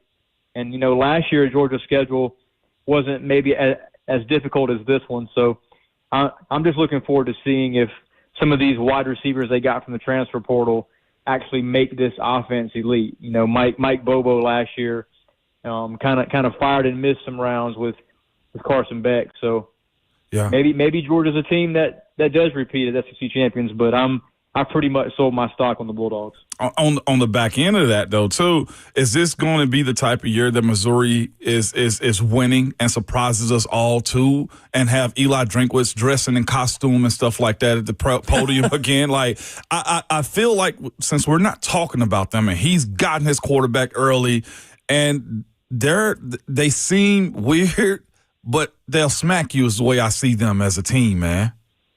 I mean, Missouri doesn't go on the road until October 18th, almost Halloween. It's crazy, man. They open the season with 6 consecutive home games. They're probably going to be 5-0 when Bama comes to town in early October, a chance to be in the top 10. So I don't think anything Eli Drinkwitz does at Missouri should surprise us by now. He has multiple 10-win seasons there, and he gets the most out of his talent. They've got a 5-star linebacker in Damon Wilson. They signed from Georgia. They have Ahmad Hardy from ULM at running back. Still haven't decided on the quarterback yet. But, yeah, Missouri's a team that the win total's at like 7. I'd probably go higher than that just based on the schedule. I think Missouri has a real chance that by the end of September, fellas, we're talking about a team that's 5-0 and, knocking on the door of the top 10. Anybody who's been playing EA College Football 26 knows how good Ahmad Hardy is on that game as well. Brad, what about Vanderbilt going forward into the season? The conversation here locally has been like Vanderbilt could be better as a football team this year, but not meet the same level it did last year because their improvements did not happen on their own. And there's a lot of teams that might want a little bit of revenge against them. What do you make of the way Clark Lee has bolstered this offensive line, has tried to really beef up this team to protect Diego Pavia, and what are your expectations for Vanderbilt this season? Well, if you listen to Diego Pavia, they're a national title contender. I don't think anybody outside of Nashville believes that, though. I mean, this is a team that does have a very good roster by Vanderbilt standards. I think it's the best roster that Clark Lee and Barton Simmons, the player personnel guy there, has assembled in Nashville. But you guys mentioned the schedule, man. They play at Virginia Tech even before SEC play starts. They go to South Carolina, a team they haven't beat in 15 years. They go to Bama. They go to Texas. I mean, this is brutal. And Vanderbilt's going to be a double-digit underdog in a lot of those road games. They play LSU in Nashville as well. So they don't miss any of the elite teams from the SEC. So if Vanderbilt gets to maybe 7-5 or 8-4 this season, I think Clark Lee has a legitimate shot at, being in that SEC Coach of the Year conversation, because that would mean that they've beaten 2 or 3 top 25 teams. Brad Crawford, our guest this morning at BCrawford247, where you find him on Twitter, a must-follow for college football fans, one of our favorites, covering college football here on the show. Always great to catch up with you, Brad. Thanks so much. Hey, Brad, real quick. Good to hear from y'all, fellas. Yeah, man. Real quick, who survives longer, Mark Stoops or Sam Pittman? Oof. Probably Mark Stoops, because the buyout is insanely high. Okay. Yeah. He's just waiting for Kirk Ferentz to retire. Both coaches are on a downward trend for sure. Yeah, golly. Okay, I just had to think. I had to ask about him for my Kentucky people, man, from time to time. Look, I can be Good civil. to hear from y'all, man. You too. Thanks, Thank Brad. you, Brad. Appreciate it. All right, there's Brad Crawford with us this morning. You got to put in the stuff for your Big Blue Nation in Nashville. See, I even There at kept the the T in Kentucky this time. I ain't even traded out for the S. It's not October yet. It's not October yet. I was fascinating about them because Stoops, I thought, was going to get a statue built in Kentucky, in Lexington. He still might. He might. Not now, but in 10 years, they're going to look back and they're going to hire somebody else who's not as good. Yeah. I don't know. I mean, John Summerall, if they bring him home, then we'll see. He's got a good thing going at Tulane, but I don't know. That's a tricky one because it has gone south quickly. Here's the thing. I was listening to the podcast about this yesterday, and Andy and Ari on 3 had Josh Pate on, and that's 3 of my favorites in college football. Like, a lot of programs have had to reset expectations of the SEC. I agree. 7-5 is a good record in this conference. Like, that's the thing I'm trying to tell Vanderbilt fans. Like, that Vandy team is better than last year. Yeah. But I don't see them making a bowl game. And that's not because I'm down on Vandy as a program or down on this Vandy roster. Just look at who you play. Mm-hmm. Look at who else has gotten better.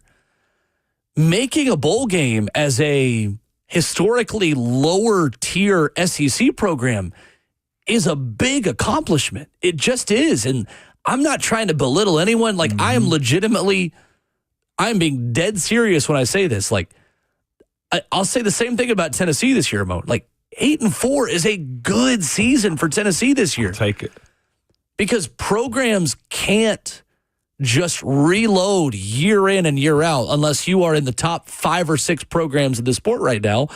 And I'm sorry, but unless you're right now Texas, Georgia, or Alabama, like everybody else has got to endure some rebuilding years. Even LSU, still, while winning. LSU is trying to jump up into that tier. I agree. And last year they were 8-4 A&M. with 2 NFL tackles and an NFL quarterback. Absolutely. Like, 8-4 is not a down year in this conference unless you are Kirby Smart or Steve Sarkisian. It's just the reality of where we are in college football. These schedules are so hard. They are so crazy. I look Kentucky's up to your point. It's insane. Ole Miss. Then they go to South Carolina. Then they go to Georgia. Then they have Texas at home. Then they got the Vols. Then they go to Auburn. And then they also play Florida. Not even mentioning Vanderbilt's gotten better. And they got to close out with a rival in Louisville. 100%. 100%. Like, that is the thing. Like, Vandy fans, I'm not talking down on your program by saying 6-6 is a massive season for you this year. Yeah. You got better. So did everyone else. And that's not a dig at you. It's just like it's a tip of the cap to how deep this conference is right now. There is a bigger middle class in the SEC right now than any other time in recent memory. And there are less elite teams as well. The SEC is how we want the economy to be. Like, we've got... I'm not talking about all that. No. But legitimately, like, there are 8 or 9 teams, Ramon, who could make Atlanta this year, and I'd be like, yeah, that's about right. We can reel them off real quick. South Carolina. Well, let's start at the top. Let's start at the top. Texas, Georgia, Alabama, LSU, Texas A&M, That's 5 right there. Easy 5. Oklahoma, Yep. Florida, South Carolina, Come on. Missouri. Yep. Missouri's schedule is really easy comparatively. Did I already say Auburn? Yeah, you just mentioned them. Tennessee, I'd be pretty surprised if Tennessee made it, but Yeah. that's at least. Ole Miss. I've said Ole Miss. Okay. That's 9 teams. And that's without adding Tennessee. That's without adding. I mean, I know I'm leaving somebody out who should be in there. Did I say Alabama? Yeah. No, you didn't even say Alabama's 100% a contender to make it. Yeah. That's the reality of where we are in 2025. It's going to really make for is. excellent television because everyone could go 8-4. Yeah. Or a couple teams could go 10-2 and somebody goes 2-10. 615-737-1045. Speaking of Texas, there is a Manning putting his foot in his mouth. We'll talk about that next.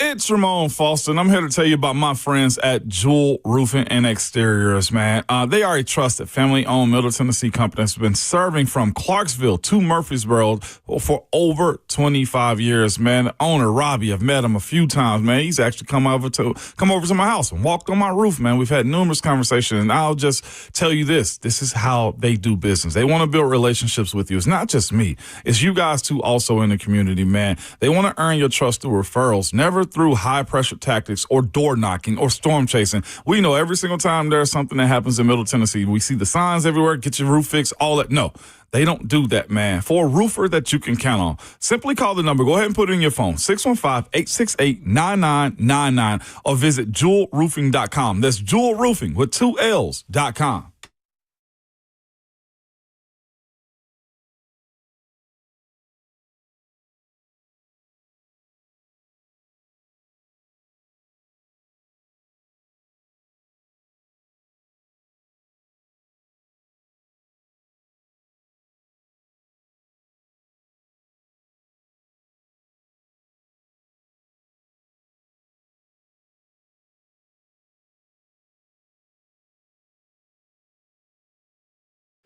Are you trapped in a high-rate mortgage, watching your hard-earned money vanish every month? Stop. Right now at Loan Pronto, they are delivering the lowest mortgage rates in 3 years. Hey, it's Will Bowling. Loan Pronto's rate reduction home loan program is a streamlined, low-cost way to slash your house payments by hundreds of dollars a month. Lock in a fixed rate as low as 4.99% APR and close in as little as 2 weeks. No appraisal needed in most cases, and here's the kicker. You can skip your next 2 house payments entirely. Don't wait. Rates this low won't last. Call Loan Pronto now for your free, no-obligation quote. Loan Pronto is amazing. Imagine lower payments, more money in your pocket, and a fresh start with a better mortgage. Call 615-499-5780 or visit loanpronto.com to lock in your new low rate and skip those next 2 payments. Don't let high rates hold you back. Call 615-499-5780 or go to loanpronto.com right now. Equal housing lender, NMLS 1661781, subject to lender approval, NMLS consumeraccess.org.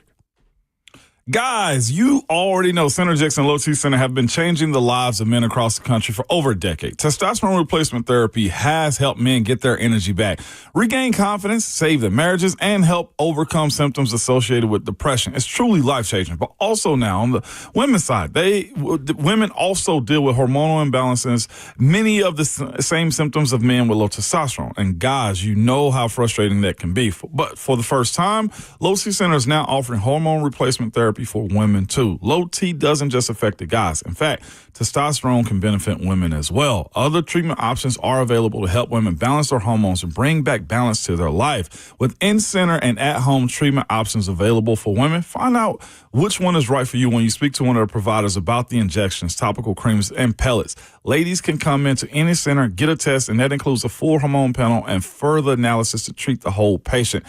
Something that we all can do, just simply make our lives a little bit better by getting checked out, man. So to book an appointment, head over to fixmylowt.com. Again, the website is fixmylowt.com. You'll be glad you did.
Ramona Will is fueled by Scooters Coffee on 104.5 The Zone. Wrapping up the first half of the show.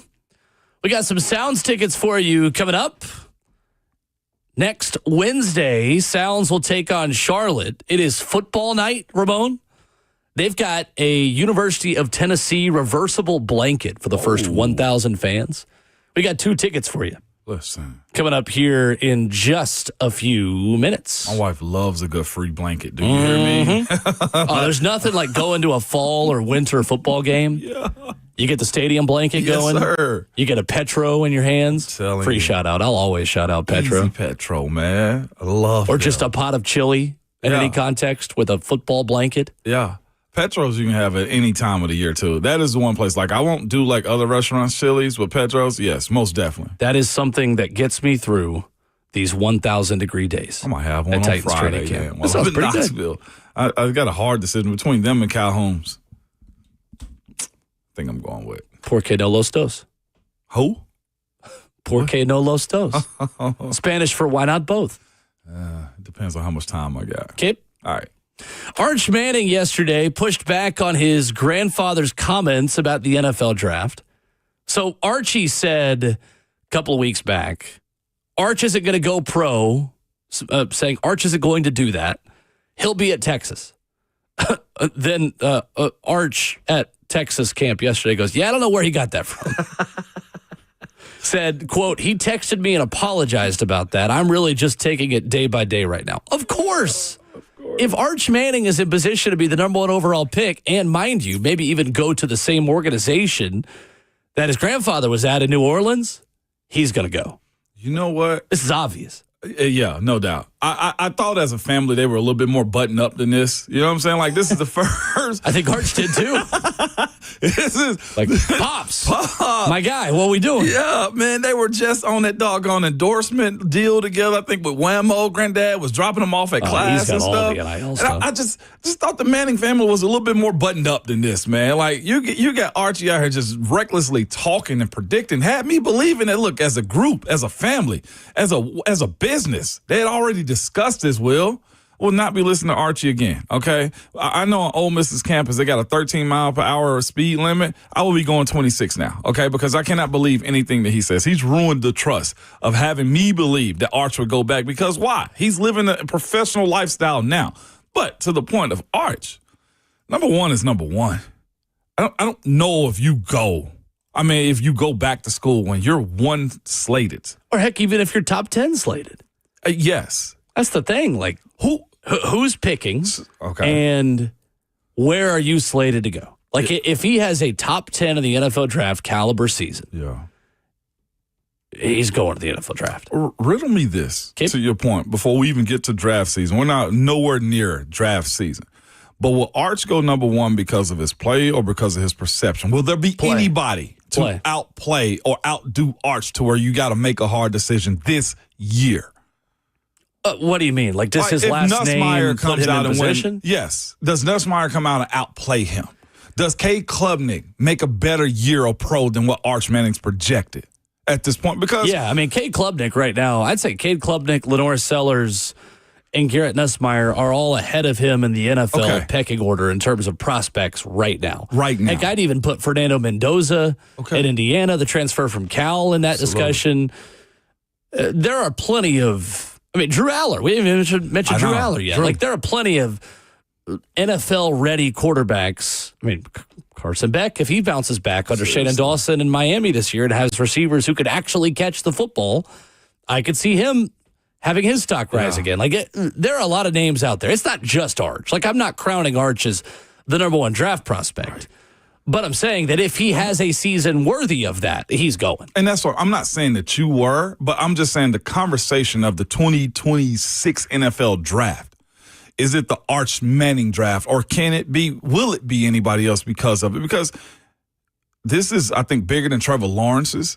You know what I'm saying? Like, come up the way he was projected to be this guy. If I could bet, I may take that one to project Arch as being the number 1 guy regardless. I don't know. I think NFL teams have too much at stake to just draft somebody based off of name. But I do think there will be owners that'll be fascinated by the branding and marketing and, hey, I have a Manning as the face of my franchise opportunity.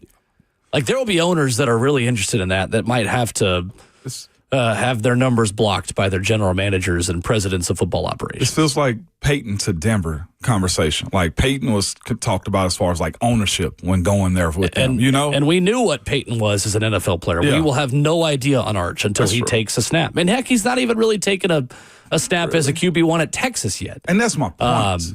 Right. Like, those Nussmeyer's played a lot. Carson Beck, to your point, has played a lot. We've seen Drew Aller's played a lot. Drew Aller play a lot. And Kay Klubnik has taken his lumps and made himself a pro at this point. So Ed Orgeron was on Pardon My Take this week, and former LSU head coach had some really good things to say about Arch. Says, I knew Arch Manning as a young kid from Louisiana. He liked Joe Brady, his former OC at LSU. We watched him, but I watched his practice, and Ed Orgeron said, and I quote, I'll say this conservatively, Arch is as close to or maybe as good as Joe Burrow as I've seen. I've never said that about anyone. See what I'm saying? And there's nothing wrong in that. There's absolutely zero wrong in that. But to hear guys that have seen Joe Burrows say this type of stuff about Arch, good or bad season, I almost feel like you got to take the chance, or there will be teams that have to take a chance on him because of the projection.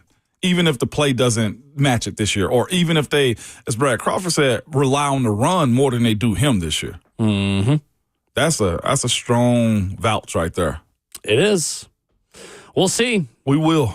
Coming up, Rhett Bryan joins us. Plus, we've got a couple of Nashville Sounds tickets to give away coming up next.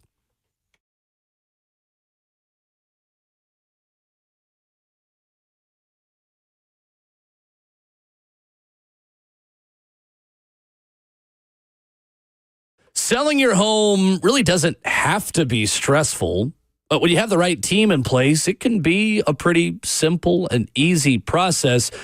Let's face it, when you got somebody in Nashville with a 615 area code, that's a good place to start.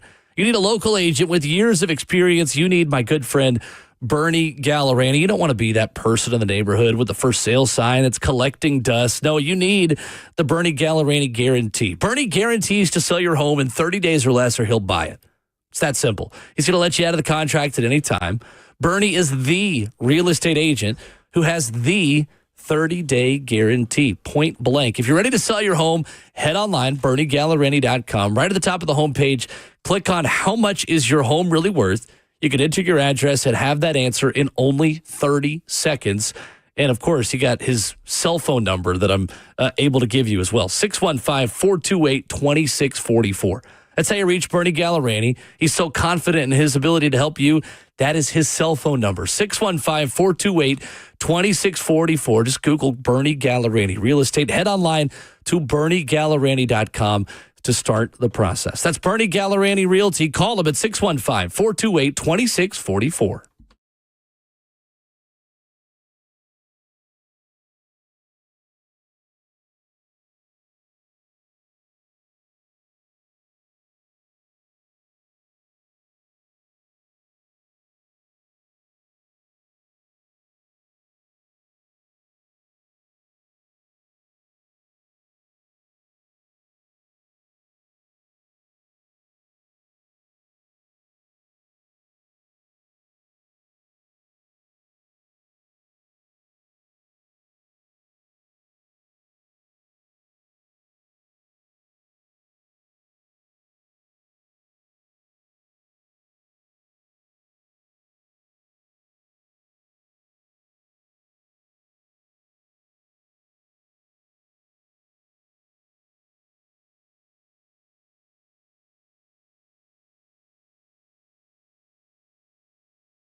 It is 8:01. Good morning. Live from the 104.5 The Zone Studios. I'm Justin Hawkins. The Tennessee Titans with practice today at Ascension St. Thomas Sports Park starting in about 2 hours.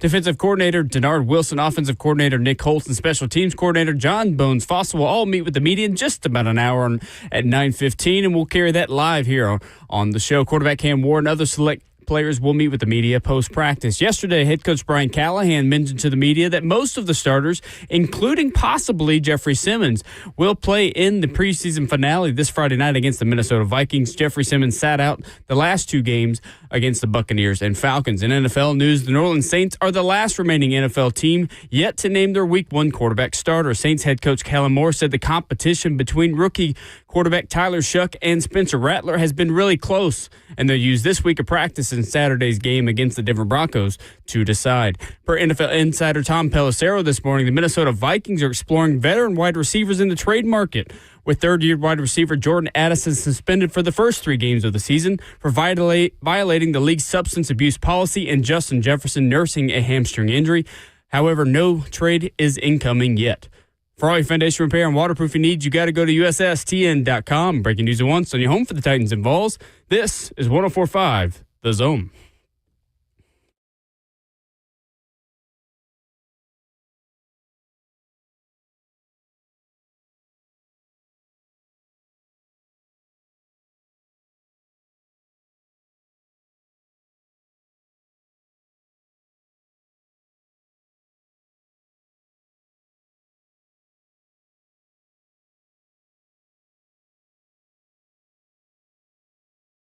Here we go into the second half of your Wednesday morning. Ramon and Will is fueled by Scooter's Coffee. I did a thing. I tried something this morning. Yeah, you did. We're going to see how it works. I have taken a scoop of Caramelicious Scooter's Coffee and a scoop of French Vanilla Scooter's Coffee. I've put it to brew in the same pot. So we're going to have Caramelicious Vanilla Coffee after this break. We're going to see how it goes. I'm not sure. Can I ask you a question? Yes. How's barista bragging camp going? It's going well. All I'm asking, Rhett, is that I want all of the praise if it's good and none of the blame if it's bad. That sounds good. The opposite of the quarterback. I like it. Ramon Foster, Justin Hawkins, Will Bowling, joined by Rhett Bryan this morning in studio. Good morning. How are you? It does look like sound like a good mashup, though. I'm excited. That sounds good. I'm looking forward to it. So we got visitors in the building, too, that I hadn't seen before, so I'm hoping that they don't go to the break room and try to get a cup because I feel like it's going to go quick, but I need a cup of it. I wouldn't leave right now, but we got a job to do. We do have a job to do. We've got Titans to discuss. Today is the final training camp practice open to the media, Rhett Bryan. is that right? Yeah. There's no practice tomorrow. I thought there was practice next week. There's a game Friday. Right, but if that's technically, that's post preseason. Yeah. That's after training camp. I mean, that also is subject to change, too. Sure. So, Yeah. but, yeah, it's... the final preseason practice. Football's back. Well, you just think about by the time they suit up and walk out of the tunnel at Nissan Stadium Friday night, and again, coverage begins here pretty early. In fact, it's all day on 104.5 The Zone. That's right. We'll take over at 6 o'clock with Titans Countdown, presented by Farm Bureau Health Plans. When you think about that, that's only been a window of, 15, 16 days? They've had 3 preseason games. I mean, it's like that. Mm-hmm. And, yeah, it hit me when we went out to Ascension St. Thomas Sports Park this week, like the things that they had there for the VIP tent and a couple other, some of the things that had been there for fans to visit. All that's gone. Like it's business time now. And, you can see that, I think, when you read the faces of those guys exiting the practice field, going to the locker room after a hot practice yesterday, by the way. 101 was the temp yesterday. Record high yesterday. First time we have had a triple-digit day since, it's been almost a year. I think it was late August of last year was the last time we had one. I don't know that it's going to hit triple digits. Still going to be very, very warm, but just seeing that, and talking to, like, one of the battles I'm very interested to see is the third running back spot because Tajay Spears, high ankle, he's out, going to be out a little bit. And so here's Julius Chestnut, the vet who knows what to do and how to do it and is super important on special teams versus Kalel Mullings and the others involved in this, and Jordan Mims and the other backs that we've seen. But Kalel, people have been talking about some spots where he had missed on pass pro. Well, that's a very common thing for rookie running backs in the National Football League. They're not asked to do a whole lot of that in college.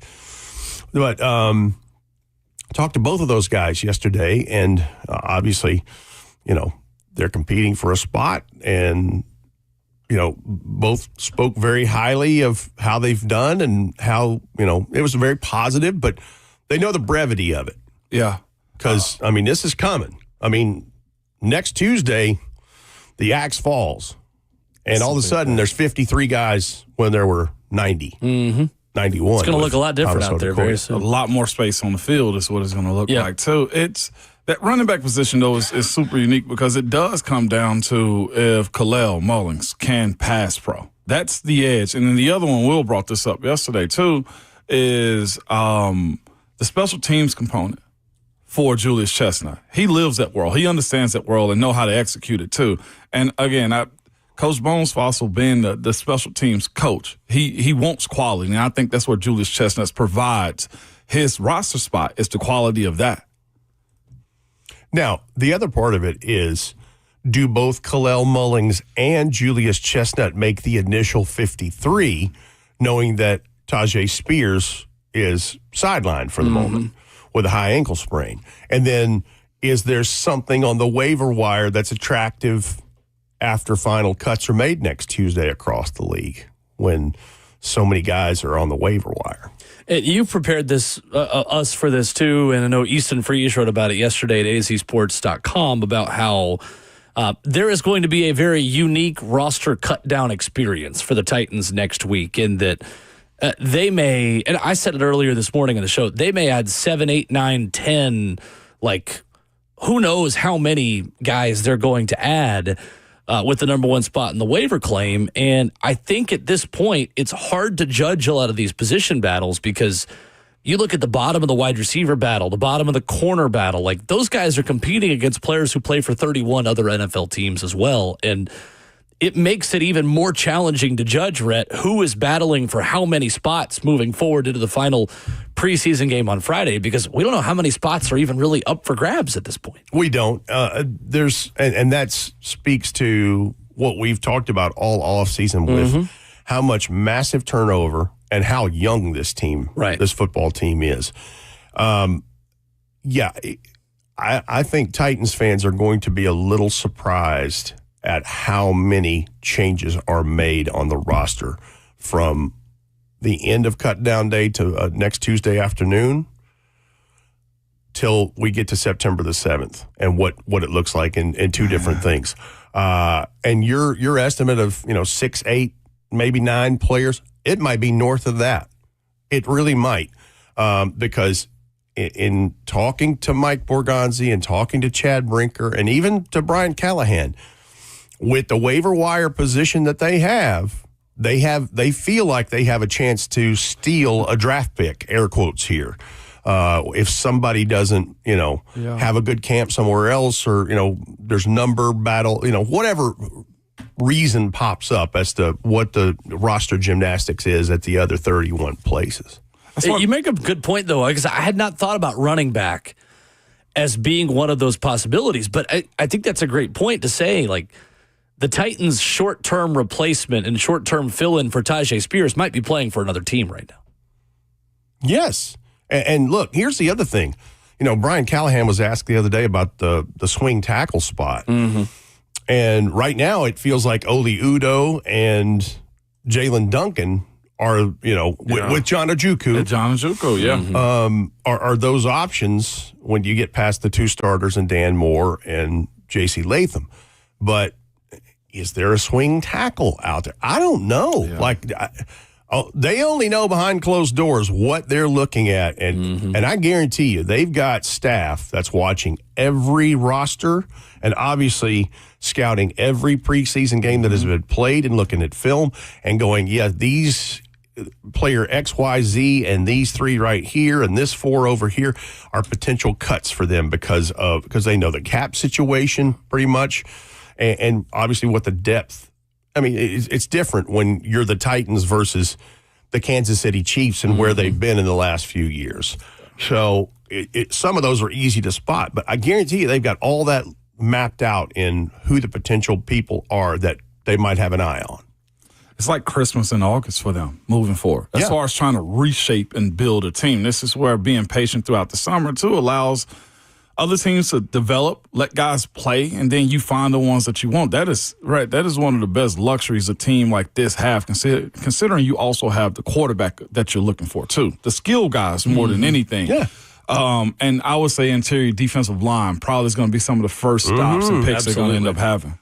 And you've got that number 1 waiver wire position for about another month now. Yeah. It's right up to the lead up of the week 3 regular season game. Wowzers. And then I forget how it's broken out after that point, but so it could be to your advantage. I mean, listen, 3-14 in 2024 earned you that. This is, reap the benefits. Right. You don't want to be in that position again, but hey, use it. Use it properly. Coming up with Rhett Bryan, I want to get into the things we've learned about this football team over the course of 2 preseason games going into the 3rd one and a week and a half of joint practices. Plus, speaking of players the Titans might be interested in bringing in, I've actually got a running back that's going to come to town this weekend, buried in the Minnesota Vikings depth chart, that I think could be a fit for the Tennessee Titans should he become available. We'll do that coming up next.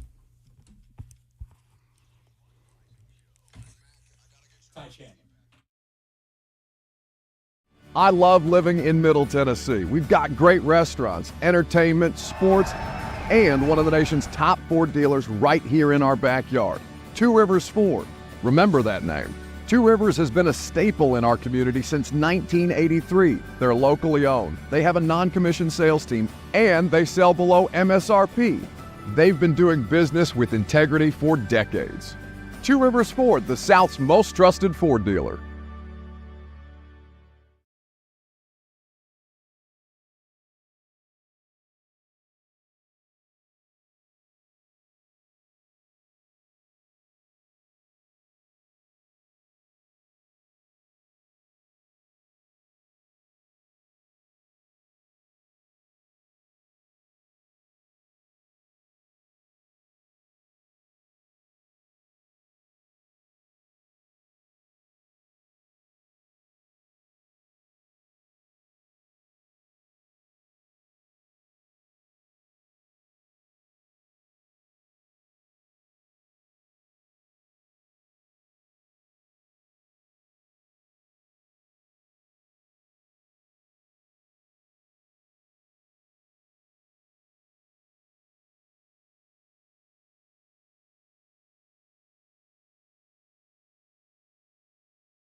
Ramona Will is fueled by Scooters Coffee on 104.5 The Zone. Ramon Foster, Rhett Bryan, Will Bowling, Britches Report, Jim Wyatt. Britches.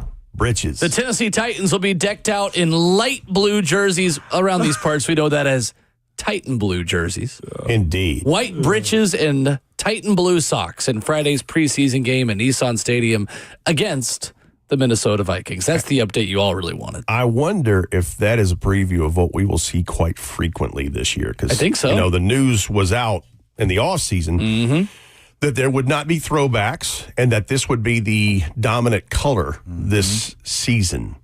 And I think that is, I mean, obviously they could do the light blue with the light blue pants or navy or whatever, but I think the light blue with the white pants and the light blue socks may be a common theme there. We'll see. Not throwbacks, throw forwards. Throw forwards. Which we won on the field as well with Cam Ward.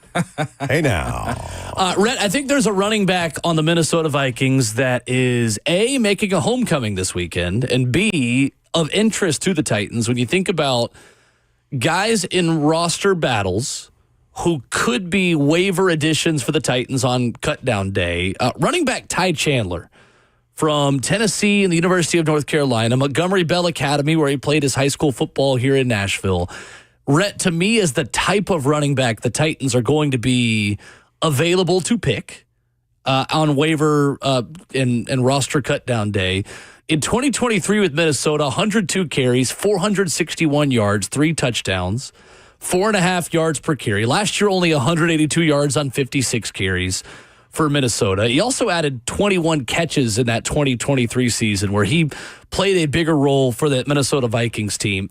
Not a long-term running back, too, with respect to Ty. But I think that's the kind of player, Rhett, that if the Titans need a temporary fill-in for Tajay Spears, could be of interest to them. I like how you've done research on that, especially with a common opponent coming up. And I wouldn't necessarily disagree because he does have that skill set similar to Tajay and kind of a Tony Pollard kind of thing. By the way, Tony Pollard, he's been excellent in camp. One of just quietly having just put down his head, going to work. I thought Will was going to be bruised up today. I'm watching practice next to him yesterday, and he brought this up. I kept hitting him on the show. It's like, that's a real run right there. Like John Gruden with Coach Mack. Yeah. Just hit me. Listen, because you like that, don't you? The way he was able to run to open space and the way the big boys up front blocked for him yesterday, his feel for them looked good yesterday as well. Like, and you know the continuation runs where they get him at the line of scrimmage and then he runs so the DBs figure out how to tackle and stuff like that, what pathways they need. Tony hit the gap a few times yesterday, and I kept hitting Will and saying, that's a real run. They were actively trying to stop him, and the blocking, the way he hit the hole yesterday was good.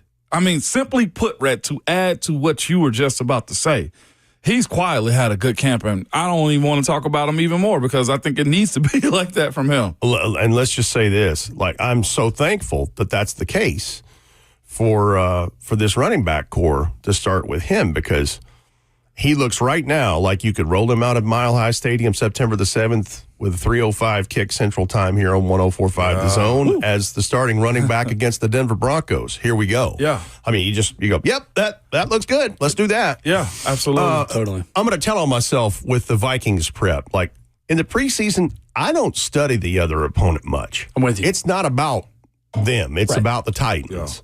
And how this, thing is shaped roster-wise. Who are the other running backs in the group, please? I'm glad you asked because there is another Middle Tennessee native on the Minnesota Vikings. Okay. Gallatin's own Jordan Mason. Oh, the former 49er, Jordan Mason. Behind yes. Aaron Jones, who is still the feature back in Minnesota.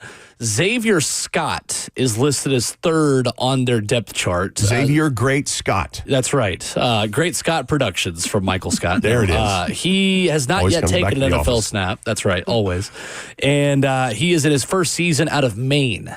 Okay, yes.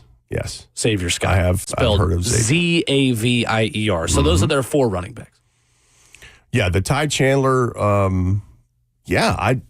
that's interesting. I didn't even plan that. I just kind of led you right to that. Absolutely. And I think that is a prime example of what we're talking about positionally, team by team, of what the Titans are doing homework-wise now to see what this roster looks like when they go September 7th, week 1 to Denver. Chad Brinker and Mike Borgonzi spoke about that, like their introductory press conference of camp, saying there's going to be a roster churn, there's going to be a process, and we're going to really use that number 1 spot in the waiver order. I think even read through, week 4, where they continue to have that privilege of number 1 in waivers? Up through week 3. I get so, right. It's game day of week 3 is where it stops. So I think even up through that Saturday before the game of week 3. Like, I think we need to, and we are, and fans need to be prepared for this roster is not just going to be set even next Tuesday.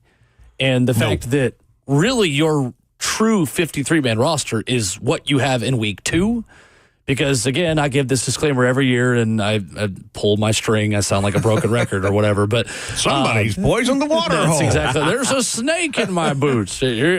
Your guaranteed contract, if you're a vested veteran on the... It doesn't sound good in this voice. If you get on a 53-man roster in week 1... If Woody were talking about NFL contractual things, that's what it would be. If you were on a week 1 roster as a vested veteran in this league with, 5 years of service time? I think that's 3. Right. 3 years. 3 years. 4 years, basically. 3 years, 3 games as vested veteran. Right? Of service time in this league, then your contract is guaranteed through the season. Yes. If you are on the active roster starting in week 2, you are not guaranteed your money by that team through the entire football season. It gives you a flexibility. Cash-saving maneuver that teams often use. So you see more younger guys make it maybe in favor of an older guy that you feel like is a shoe-in to make the roster. They try to push that guy through and then put him on the roster in week 2. I think the interesting thing to watch on the side is next Tuesday afternoon when they make cuts, as they start to fill out the practice squad, which honestly, that's one of the gifts of the pandemic. That's something that changed for the better, that actually works. To happen. Yes, it did. And regardless of, tenure, used to, you only had so many trips on that thing, and then, next thing you know, you're a vested veteran, you can't do that. I think that's a huge thing in this, because I think there's several guys on the current roster previous to cuts that are candidates for that, that they have drafted or brought in as an undrafted and procured, that they'd like to continue to pour resources into. It's what I'm looking forward to is seeing what they do at edge rusher, who becomes available for that side of the first week availables too. If they are searching for pressure, if you look at the outfit of what this defensive line is right now, it's a bigger run-stopping, pressure-making defensive line the way I see it. I will be interested to see if they do go after a missile as it pertains to somebody coming off the edge from time to time. Or will they settle in and say, we're just going to slow walk you to an easy death with how this defensive structure is going to be. Every team loves speed off the edge. So I do want to see if Denard Wilson's going to end up getting a guy like that. You're right, though. They seem to have a type in this new look of Titans with what they drafted with Femi Oladejo, and then certainly with Jihad Ward and Draymond Jones. I mean, those bigger, longer dudes who look more like they can play inside and out, and they have. But, there are several things we can go through. I mean, we could talk about this for the next hour in terms of what the possibilities are, because this is a team in flux. It really is. It is, and I think, too, I've noticed Desmond Evans, the undrafted rookie out of North Carolina, coming on a little bit over these last couple of practices and in the last preseason game. He had I think it was a spin move on John Ajuku, I want to say, yesterday. Yes, he did. Sure did. That was eye-opening. He is, to me, a perfect practice squad candidate with his size, with his potential, to where, yes, you want to keep a guy like that around to develop a toolsy 6'6" 252 pounds. I mean, those rookie. are not common who, players. by the way, we've told the story, we'll tell it again. He was a 5-star. Yep. And he shows it at times. The consistency you want to maybe be there. But again, that's undrafted players in the NFL. You see flashes. You see moments that make you want to keep a guy around and invest in them, but the level of consistency isn't there yet to be thrown out to the wolves and said, here's the deep end, go swim. Right. But I think that's a perfect example of what we're talking about with who could be a potential practice squad candidate that they liked as an undrafted, fits the mold and style and type and frame that they're looking for, and could, again, pour more resources into. Right. When you look at the guys who are going to play, if you're GM at this point or the head coach or Frank Bush for that matter, what do you make of this Cedric Gray and James Williams competition? I mean, it's hot as any competition I feel like I've ever seen in football. Like, we're talking about bigger than what Tyler Shuck and Desmond Ridder got going on right now. No, not Desmond Ridder, the quarterback with the Saints. Tyler Shuck and Spencer Rattler. And Jake Haener, who's throwing with a rugby ball in pregame. But legitimately, this is this is as hot as I've ever seen a competition. Like, I don't know who to pick, and Frank Bush got a hard task in front of him. I'm going to tell you right now, just based on what has happened in 2 preseason games, their horse racing analogy here, they're coming down the final stretch, and Cedric Gray's leading. Bingo. I thought so. I mean, listen, he didn't even play in all 8 quarters of those 2 preseason games. Right. 14 tackles and a half, a quarterback sack. Production's there. And listen, James Williams they've pushed each other. They have. But something has turned the pilot light on in Cedric Gray, and maybe it's just that after missing 10 games of his rookie season and most of all of the offseason activities because of a shoulder, he's caught up. He's put in the work, clearly, and the game is starting to slow down for him a bit.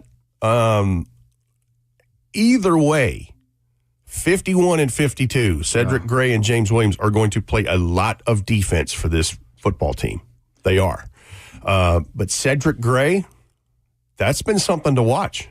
His timing up the middle, and the only reason I bring it up because Jimmy White had in his write-up too, but we watched him take a handoff yesterday in practice on how he was able to time up a blitz.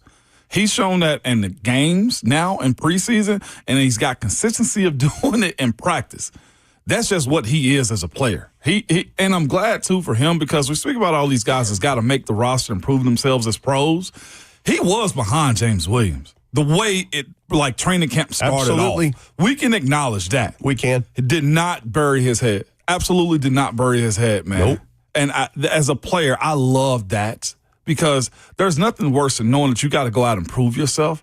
But, to be behind the guy that you feel like you should be better than and actually, as you said now, Reg, coming down the final stretch here, to be a head's length ahead, it has to feel good for him.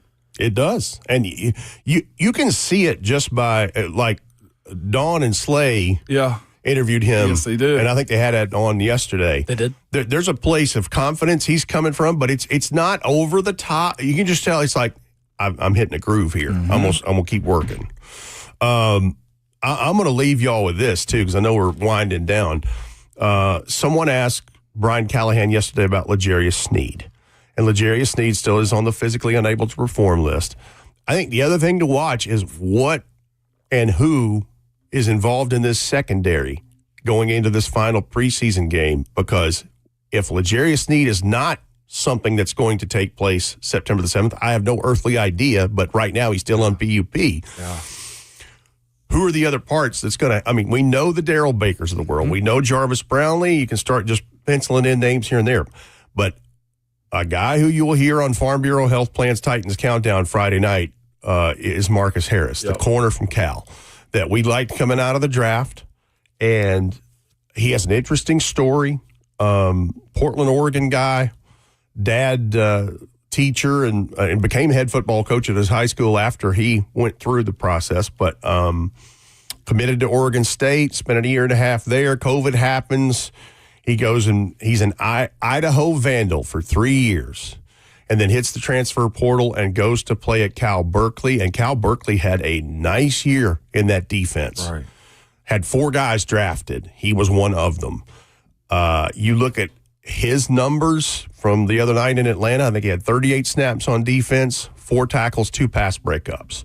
He seemed to flash around the ball, and the thing that tells on him, and I mean in a positive way, that's probably a bad way to frame it, his closing speed.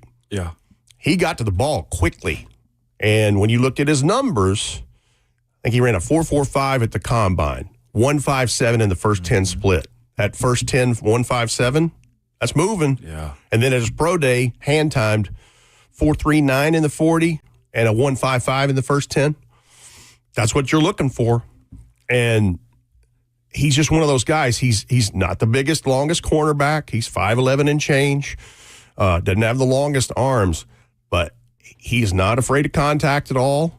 And like I said, I like that developing story there. I think they like him a lot, obviously, or they wouldn't have drafted him. But that's somebody who can help this defense down the stretch, who is a 6th-round pick of value. That's why we were saying earlier, I think that was very fair in Coach Callahan's answer. He doesn't know Legarius Sneed's if he's going to play or not. Yeah. Because you create the mindset for Marcus Harris and others to continue to prep yourself as if you're going to play. It's as smart as you can be as a coach. Like, leave opportunities out there for guys. And leave those breadcrumbs for the guys, because the worst thing they can have happen going to Denver is guys to be settled in. Well, I just need to prepare like I'm a backup. I've seen guys ruin their careers because they thought the guy was going to play in front of them. My number's never going to get called. Yes, my number's not going to get called. And a guy got cut because of that. He did not prepare himself like he was going to start. Well, you tell that to Darryl Baker, because here he is. He's going to play, barring something. And we know Roger McCreary and Jarvis Brownlee are going to be there. Mm-hmm. So who's the other guy? We know this, safety stuff's pretty much set. But that's where the Marcus Harrises of the world come into play. Yeah, buddy. I like the way that young man plays. And I think, too, you talk about, Rhett, the different profiles of players between, in a perfect world, if long-term you have Jarvis Brownlee and Marcus Harris both playing corner, that's 2 very different style of corners on this defense. And if Marcus Harris is the speed guy with Jarvis Brownlee, the I'm going to jam you into the grass and turf pellets guy on the other irritator. side. I think back to that Titans defense in 2019 that made the run to the AFC Championship game, and having Adoree Jackson on one side and Malcolm Butler on the other. And on any given Sunday, if you had a speed burner at wide receiver that maybe you felt like, hey, let's not try to always press him. Let's let him get off the line maybe a little bit more and not have someone that's just going to be so physical. Well, you need someone to run with those type of wide receivers that can keep up. Obviously, the Tyreek Hills of the world, nobody can keep up with. No. You manage that different ways. But having not only just the same type of player, like you want to have types, you want to have player profiles, but there's also varieties because there's different types of wide receivers you're going to have to cover. And I like the fact that the Titans are investing in the physical, jam you into oblivion guy on one side, but you also need a speed guy that can keep up with the faster receivers. No, you need the combination, because quite often, I mean, we know 11 personnel is what people trot out more than anything. Absolutely. And typically those receivers have those opposing skill sets that you need that different kind of corner to go up against. But you're right. I mean, if you can jam up a guy in that first 5 yards, you can disrupt some stuff. The really good ones are the ones that can snap your ankles off and then get back and cover. hit his stem and turn around and get the ball and then bye-bye and all that good stuff. But it's very interesting going into this final preseason game, just because the team is so young and where it is. Because, I mean, yeah, you can go through this roster right now and go, yep, I think he makes it. I think he makes it. But, I mean, after, I don't know how many numbers, but it's less than it's been in recent history, you start going, I'm not so sure. There may be 40 to 45 guys on this team right now who make the final 53. It's hard for. Usually, we would have already done a 53-man roster projection at this point. I think you're fooling yourself. Nearly impossible. I think you're fooling yourself if you we may can try do that on on Monday, a blog post or whatever and have fun with it. But and knowing that nobody's going to be held accountable for it. But I wouldn't even dare think about that right now. Rhett Bryan in studio with us. Titans coordinator is about to speak at 9:15, so we will let Rhett go and head over to the facility. We will see you over there. Final practice of the week. Let's do it. Coordinators coming up at the podium today, and then Cam Ward after practice. We'll hear from him before the final dress rehearsal at Nissan Stadium. Let's do it. I think those Rooks are excited, too, about coming out of the tunnel with a home For crowd. the first time, yeah. Kalel Mullings, he kind of perked up when I said something about that yesterday, so it'll be fun. I, too, am excited to come out of the tunnel with the home crowd. It's going to be fun. I, too, what are you, in Miami? I'm sorry. Oh, what? Thank you, Rhett. Good to see you. Good to see you all. Appreciate it, Rat. Coming up, Tennessee missed out on a big recruiting target yesterday. We'll talk about it next.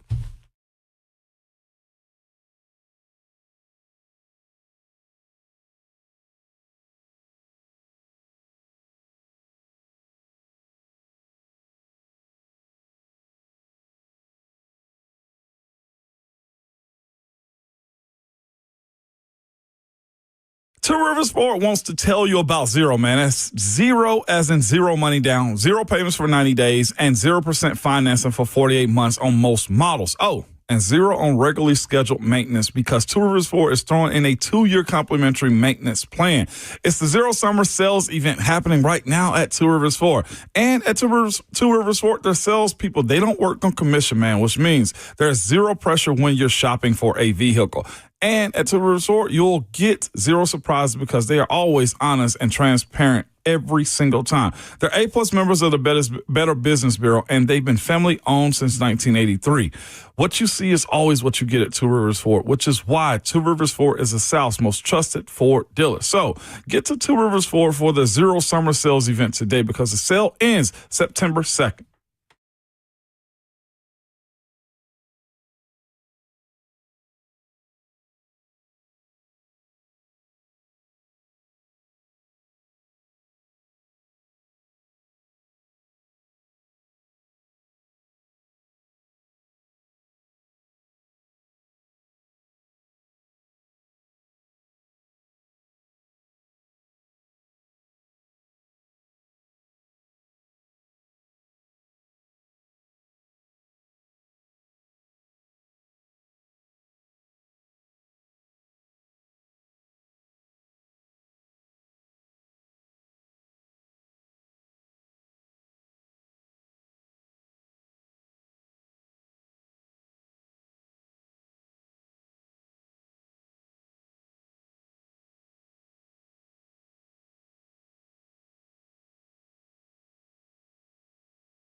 Ramona will wrap it up hour 3 this morning. Titans coordinators will hit the podium in a half hour. Your phone calls in the meantime at 615-737-1045. We'll catch you up on your morning headlines if you've been sleeping in. We forgive you. We also encourage you to go to the 1045 The Zone Podcast Network. Ramona Will is available wherever you download podcasts every morning at 10 a.m. on Apple Podcasts and Spotify. The best place to find us if you miss any conversation from the show. Please subscribe. Helps us quite a bit. It helps you as well because you never miss a moment. Yesterday, 5-star running back Savion Hyder from Mineral, Virginia. Number 1 overall running back in 2026, according to the Rivals Industry Ranking, announced his commitment to Michigan, picking the Wolverines over Tennessee, Georgia, and Ohio State. Really, this was seen as a Michigan and Tennessee battle from really the last year, Ramon. How big of a loss is this for Tennessee? One of the big 5-star white whales of this class that Tennessee misses out on officially yesterday. What I'm not going to do is minimize it. As many 4 and 5 stars, high 4 and 5 stars you can get, you want him. He's a running back. And in college, running backs are very important. I was also told about running backs, too. Running backs are also perceived the same in college as they are in the NFL. If you got a special one, you love them. But everybody feels like they can go find a guy to play that position. And the reason I'm bringing that up is this.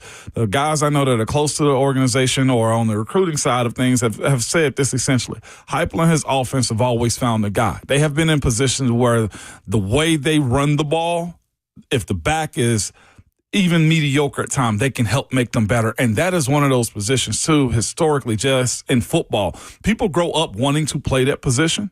I even remember myself, like, I want to run the football. Everybody wants to run the football. So the guys that actually do play that position, you're always going to get production out of. Now, there are unique unicorns, Will, as you said, when it comes down to that position. But you lose one, you'll get another one sooner. We're watching Deshaun Bishop right now, a 3-star out of high school, turn himself into a bona fide SEC starter with this Vols team. This happens. But to answer your question, again, I would have loved to have had him as a recruit. Big-time prospect, a one-of-one kind of guy. It is a big loss for Tennessee, but I don't think it's as big as if they lose Tristan Keys to LSU or Texas A&M. Yeah. The number 1 overall wide receiver in the country. Tennessee has proven it can get more out of less in terms of on-paper talent from the running back position than maybe any other position on the roster. Mm-hmm. Tennessee has sent Jalen Wright to the NFL. It sent Dylan Sampson to the NFL after earning SEC Offensive Player of the Year honors last season. Heck, you even go back to Tyon Evans at the beginning of the Josh Heupel tenure. Like, since the show started this morning, Tennessee ran for 150 more yards against Missouri in 2021.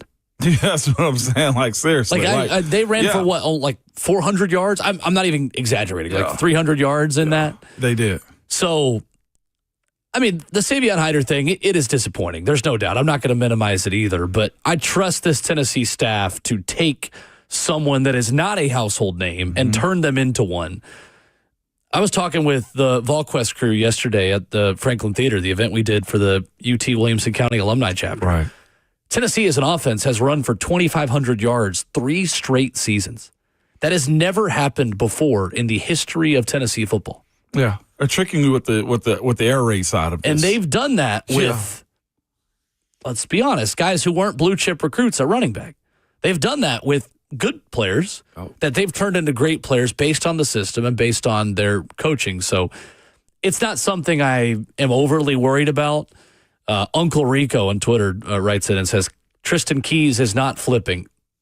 For my money, he is. And all the intel we have and all the reporting that we have on the record on this show, and Austin Price of VolQuest, who was on the show yesterday, said he still believes that Tristan Keys' best relationships are in Knoxville and with Tennessee. There was widespread surprise around the entire recruiting community when Tristan Keys, the number 1 wide receiver in the country, committed to LSU when he did. That surprised a lot of people. I think Tristan Keys is going to be a Vol. I don't have any inside info there. That is my best guess based on the tea leaves.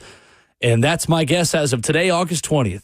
The beauty of high school recruiting is these guys are 17 and 18, and we all changed our minds a lot back when we were 17 and 18. So That's when you got to get to December, and what the tea leaves say August 20th might be totally different in December. However, Tristan Keys is the more important recruit, and that's not me being sour grapes because Tennessee lost Hyder. It's just the reality of where Tennessee is as a program. They have a major need at receiver. They are addressing it with the class already, and they brought in some really good young players, but that is a massive, massive need for them to elevate this program because defensive backs like Georgia's have shut down Tennessee receivers, and that's where the talent gap has not been made up as much by Josh Heupel's system. The physicality, the hand fighting, the NFL DBs that Georgia has have done a really good job shutting down Tennessee's really good receivers. If they want to compete with the Georgias and Texases, they've got to win more recruiting battles at that spot. Yes, they do. And up front, too. My eyes is on the Virginia native Darius Gray in the next couple of days, too. Well, I think that one's slanted more towards LSU and at South this Carolina. Point. South Carolina's making a push in the end, too. I think Tennessee might be third in that battle. Are they third in that one? I'd love to see how that one pan out, but I see him going somewhere else, too. I do, too. Yeah. I don't think Tennessee's going to win that one. Rico said you said Hyder was 100% Tennessee. No, I did not. Never in my life. I will back you up on that one. Never in my life. Uncle Rico on Twitter comes back at me and says, you also said Savion Hyder was 100% to Tennessee. I'd love for you to find the video. VolQuest guys have always said nobody knows what Hyder was going to do. That was always the contingency. And then in the end, it still came down to Tennessee and Michigan. But Mom told everything in that. An article about 2 weeks ago, she was so high on what she said about Michigan. He never said anything. Brent Hubbs, word for word on this show last week, said anyone who suggests they know what Savion Hyder is going to do is guessing. Yeah. Because the last interview he did was with Matt Ray last October. Yeah, last October. The guy didn't talk. So, no, I never said that Savion Hyder was 100% going to be a Tennessee Vol. There is nothing ever in the world of recruiting that is 100%. Ever. Even when guys sign for a university, it's not 100% the way the transfer portal works anymore. There was a question asked real quick about can the Adidas money be used right now? I think the promise of the Adidas money next year can be leveraged.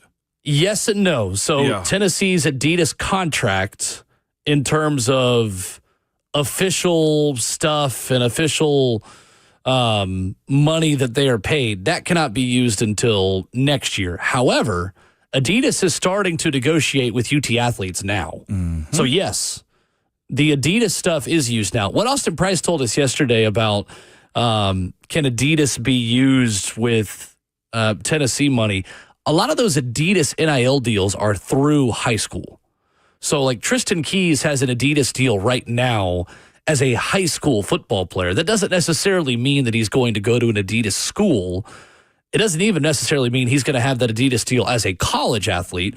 It just means he has a high school NIL deal through his high school years with that company. So kind of a complex answer to your question, Greg, on YouTube. But yes, Tennessee is using the Adidas NIL opportunities right now already. Coming up, headlines from the practice field as we update you on what happened yesterday over at Ascension St. Thomas Sports Park, plus 2 tickets to see the Nashville Sounds coming up next.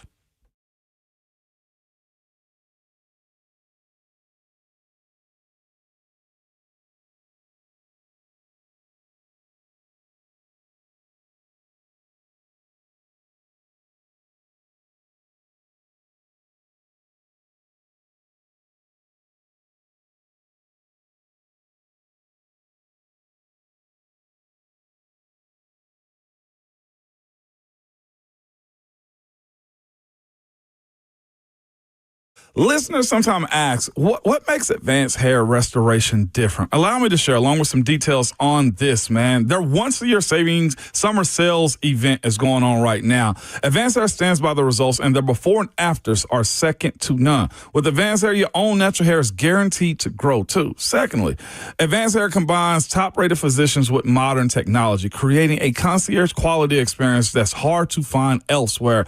And last thing, Advanced Hair's advanced FUE begins begins regrowing your own natural hair the very next day.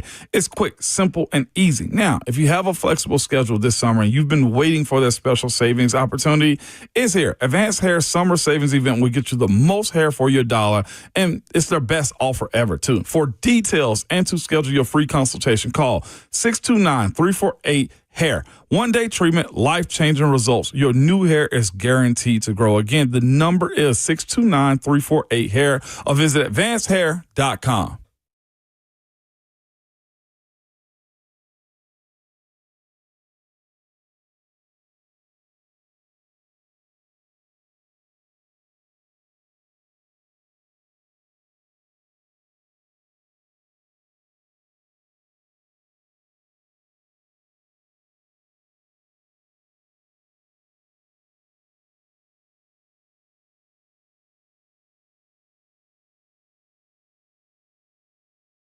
The response to Genesis Diamond's massive diamond sale has been incredible, man. But this annual event, it ends Sunday. So don't wait. Take advantage of the year's best pricing on all diamond rings, where you can save an extra 20% off GIA certified natural diamonds, or save 20% off any lab grown diamond rings too. It's your choice. But in either case, you're buying like a dealer buys with insider pricing. From a half a carat to 20 carats, if you want every shape, every style. They'll have rounds, ovals, radiants, cushion, pairs, emeralds, princess cuts, all handcrafted and set to perfection in a gorgeous Genesis setting. This is Genesis' most popular annual event, where smart buyers know the value doesn't even get any better than this. But hurry, this offer ends Sunday afternoon and will not be extended. And yes, due to response, Genesis doors, they will open Sunday for the final opportunity. It's the Genesis Diamonds Diamond Extravaganza, where extra 20% off stunning GIA and lab-grown diamond engagement rings. It is now through Sunday only at Genesis Diamonds. They're located in Green Hills and Cool Springs, and see stores for details.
Just before 9:03, good morning, live from the 104.5 The Zone Studios. I'm Justin Hawkins. Titans at practice today at Ascension St. Thomas Sports Park. Coming up in about an hour, defensive coordinator Denard Wilson, offensive coordinator Nick Holtz, and special teams coordinator John Bones Fossil will meet with the media coming up here in about 15 minutes, and we'll carry that live right here on the show. Quarterback Cam Ward and other players will meet with the media post-practice. Yesterday, head coach Brian Callahan mentioned to the media that most of the starters will play in the Titans preseason finale against the Minnesota Vikings Friday night, including possibly Jeffrey Simmons, who has sat out the past two games against the Buccaneers and Falcons. In NFL news this morning, a situation worth monitoring per NFL insider Tom Pelissero. The Minnesota Vikings are exploring veteran wide receivers in the trade market, as third-year wide receiver Jordan Addison was suspended for the first 3 games of the season for violating the league's substance abuse policy, and Justin Jefferson nursing a hamstring injury. No trade incoming yet, though. For all your foundation repair and waterproofing needs, you got to go to USSTN.com. Breaking news at once on your home for the Titans and Vols. This is 104.5 The Zone.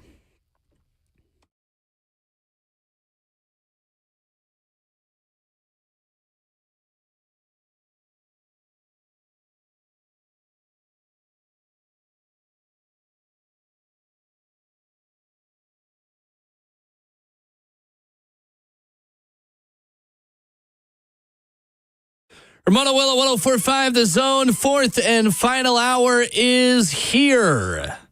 Ramon Foster, Will Bowling, Justin Hawkins with you. 615-737-1045. Ramon, let's give away some tickets, shall we? Yes, sir. Yes, sir. Let's do it. Caller number 5 right now is headed to see the Nashville Sounds host Charlotte for football night. I love football night. Next Wednesday at First Horizon Park. The first 1,000 fans will receive a University of Tennessee reversible blanket. Ooh. I'm not being sarcastic. That sounds awesome. The perfect blanket for the perfect university. You're going to need this cheering on the best in the SEC this season. It's what the copy says. I'm not biased. I'm not being a homer. It also has a reversible Sounds branded side as well, presented by First Horizon. 615-737-1045. Caller number 5 right now wins 2 tickets to see Sounds and Charlotte Knights, the AAA affiliate of the, who, Ramon Foster? The Charlotte Knights? I'm not sure. What? Who? Guess. Charlotte Knights. Of the Atlanta Braves? No. Who? That's the Gwinnett Stripers. Not the strippers. The intrusive thoughts won on that one. What? The Gwinnett Stripers is Atlanta. Who? Who's Is it Chicago? really? That's Chicago? Dang it, I gave it away. Chicago. Which Chicago? Which one? It's Sox. There you go. Thank you. Chicago White Sox, AAA affiliate, 615-737-1045. You were so ticked off right there by my inability The to Braves guess right there. I was in just Charlotte? Like, yes, man. The Charlotte Knights are a powerhouse. in Charlotte Charlotte. Knights They and got a good Chicago ballpark. White Sox. Yeah. Does the minor league team have to correlate, What do you mean? like name wise? They typically don't. They typically anymore. don't. I didn't think so. That's on me, Will. I ruined your fun right there. Sounds and Knights next Wednesday. We watched Titans practice together yesterday. We did. And we watched a healthy Lloyd Cushenberry look excellent in pass pro one-on-ones. How significant was that for you, watching his strength and just his overall ability to look like himself yesterday? And that's the biggest part. He looked like himself. To have a major injury the way he did at his body weight because of the position that he plays, I was concerned. I know our good teammate and friend here, Dawn Davenport, exactly was. She was too. And seeing him anchor against starters and also hold his own, I felt like watching him yesterday, you can tell he's been hitting that bench, man, because he was just grabbing guys and choking them almost, in a sense, respectfully doing that. But you saw him embrace the bull rush, the bull hop, where you're pushed and he's hopping on his legs. I thought that was fascinating, man. He didn't give up a lot. And watching him, Zeitler and Skoronski up the middle was beautiful. Again, he's got to pass numerous tests, I'm sure, from this coaching staff and the training staff, too, and see how the resetting today feels. I felt like yesterday he probably had a little bit more on his plate than he was able to get back. But Lloyd Cushenberry, man, looked the part. He looked more of the $50 million center this year than he did last year at the healthiest part of his career, I felt like. That was encouraging, Will, is the word that I would give it. A decent day for the offense yesterday. Cam Ward, according to TennesseeTitans.com's Jim Wyatt, was 5 of 8 and 7 on 7 5 of 9 in the team periods on Tuesday, making him 10 of 17 for the day. Another solid day at the office for Tony Pollard. Jim Wyatt writing he had several nice runs, some of them through giant holes. You and I saw the same thing, Ramon. Cedric Gray showing up again. Elikiah Manor with a drop over the middle. He got to take advantage of those opportunities. And Van Jefferson with a good day. Elikiah Manor's not just going to be given Van Jefferson's reps. He's got to go take them. Yes. And as we see more of Cam with the younger receivers, Ramon, it's just still a tick off. And it's not overly concerning to me yet. I think there's plenty of time for those guys to work with Cam and understand what they want from him. And to be fair, it's been a lot of Brandon Allen and Tim Boyle throwing to the younger receivers. We're seeing now when Calvin Ridley is not out there, Cam is forced to throw to other people. And I think you could argue that Cam's almost been overly reliant on Calvin to this point, and that's a good problem to have because this time last year, things were not reliant enough on Calvin, who's the clear wide receiver number one in that room. But you and I were talking about that yesterday out there at practice, too. Elikiah Manor shows you a lot of good things. Yes, he does. On air, it looks really smooth and easy for him, and even in some of the one-on-ones and with the twos. I think Elikiah Manor has really impressed, but we just haven't seen it click with the ones quite yet. No, have not. Yesterday, and that ball had some. That's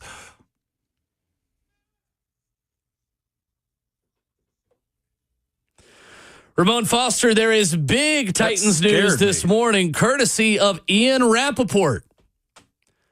You ready for this? No, because that scared the hell out of me. What do you got for me? Cornerback Legarius Sneed has passed his physical and will participate in practice in a limited capacity today. Ladies and gentlemen, boys and girls, Legarius Sneed is back.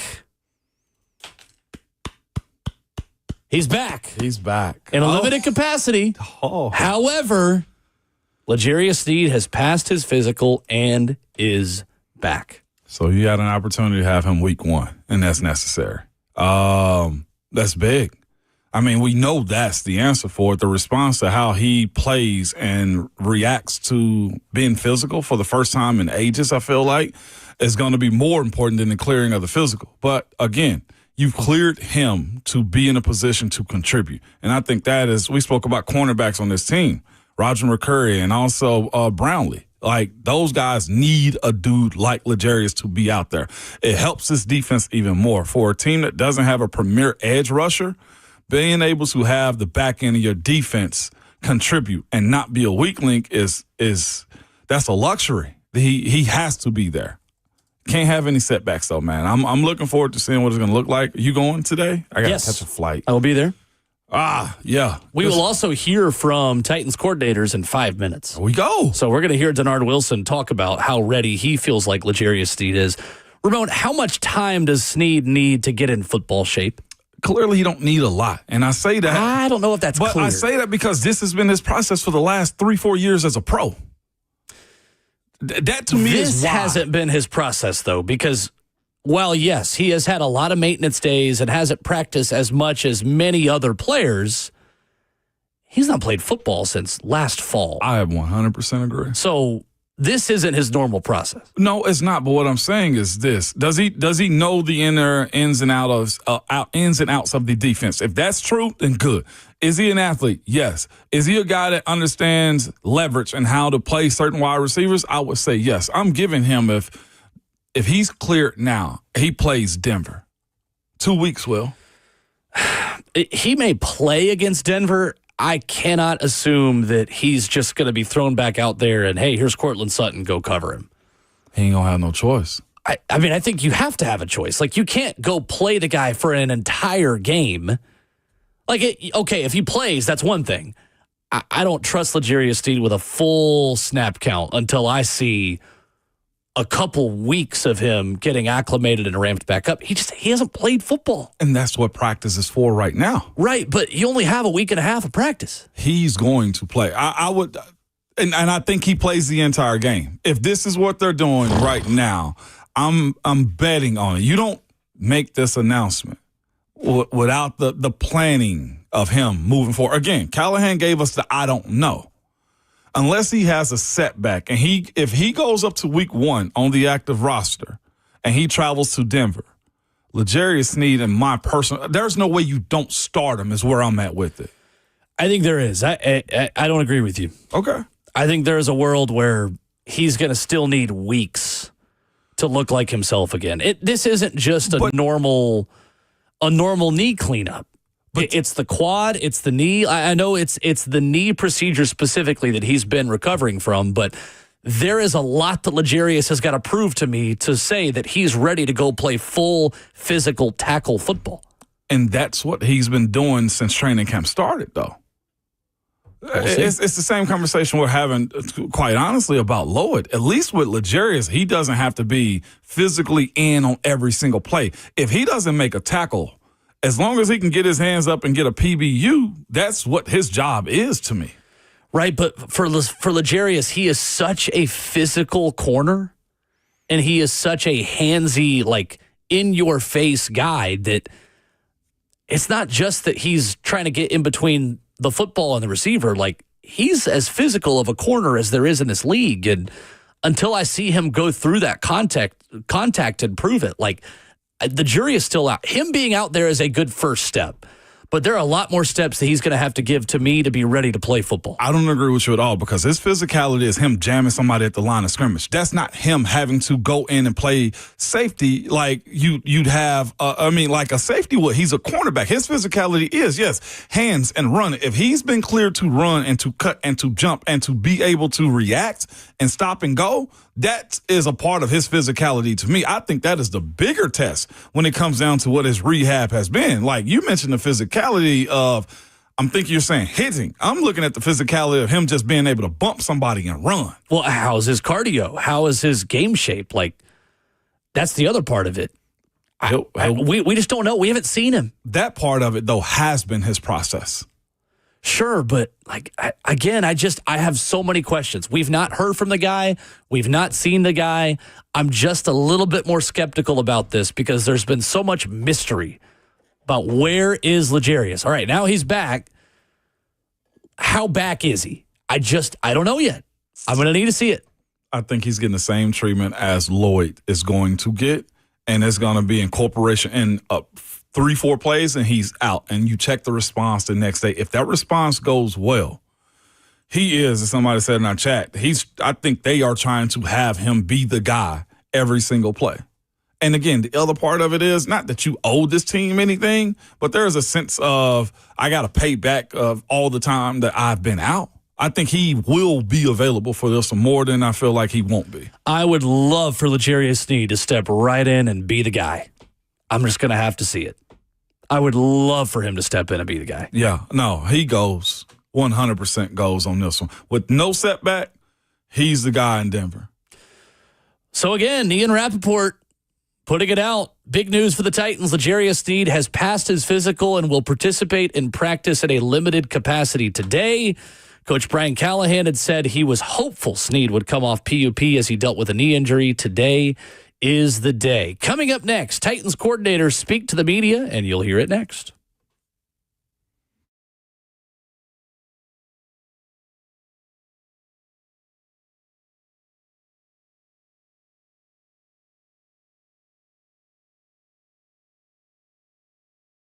What's the biggest mistake you can make when selling your home? I'll tell you, settling for less cash. That never happens, though, with Orchard. Disappointing offers, man, can simply wear you down and it makes you feel like you got to settle for thousands less, but you don't have to settle with Orchard, man. Orchard reinvented the real estate industry by guaranteeing your home sale and helping you sell on the market for top dollar. First, Orchard will give you the cash up front, yes, so you can buy and move into your new home, okay? It'll be on your timeline, no waiting, no showings, no double moves. Then, once you're all settled in, your Orchard agent will help you sell your home on the market. Yes, for top dollar. Here's what one Orchard customer had to say. He said, I could have never sold without Orchard. I made way more than I expected, and it couldn't have been any easier. Well, with Orchard, you never have to settle for less. Buy before you sell, yes, and get top dollar for your home with Orchard. If you're curious on how much your home is worth, visit orchard.com to get your free home valuation. Again, the website is orchard.com.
Ramona Will, 104.5 The Zone, fueled by Scooters Coffee. Legarius Sneed is back.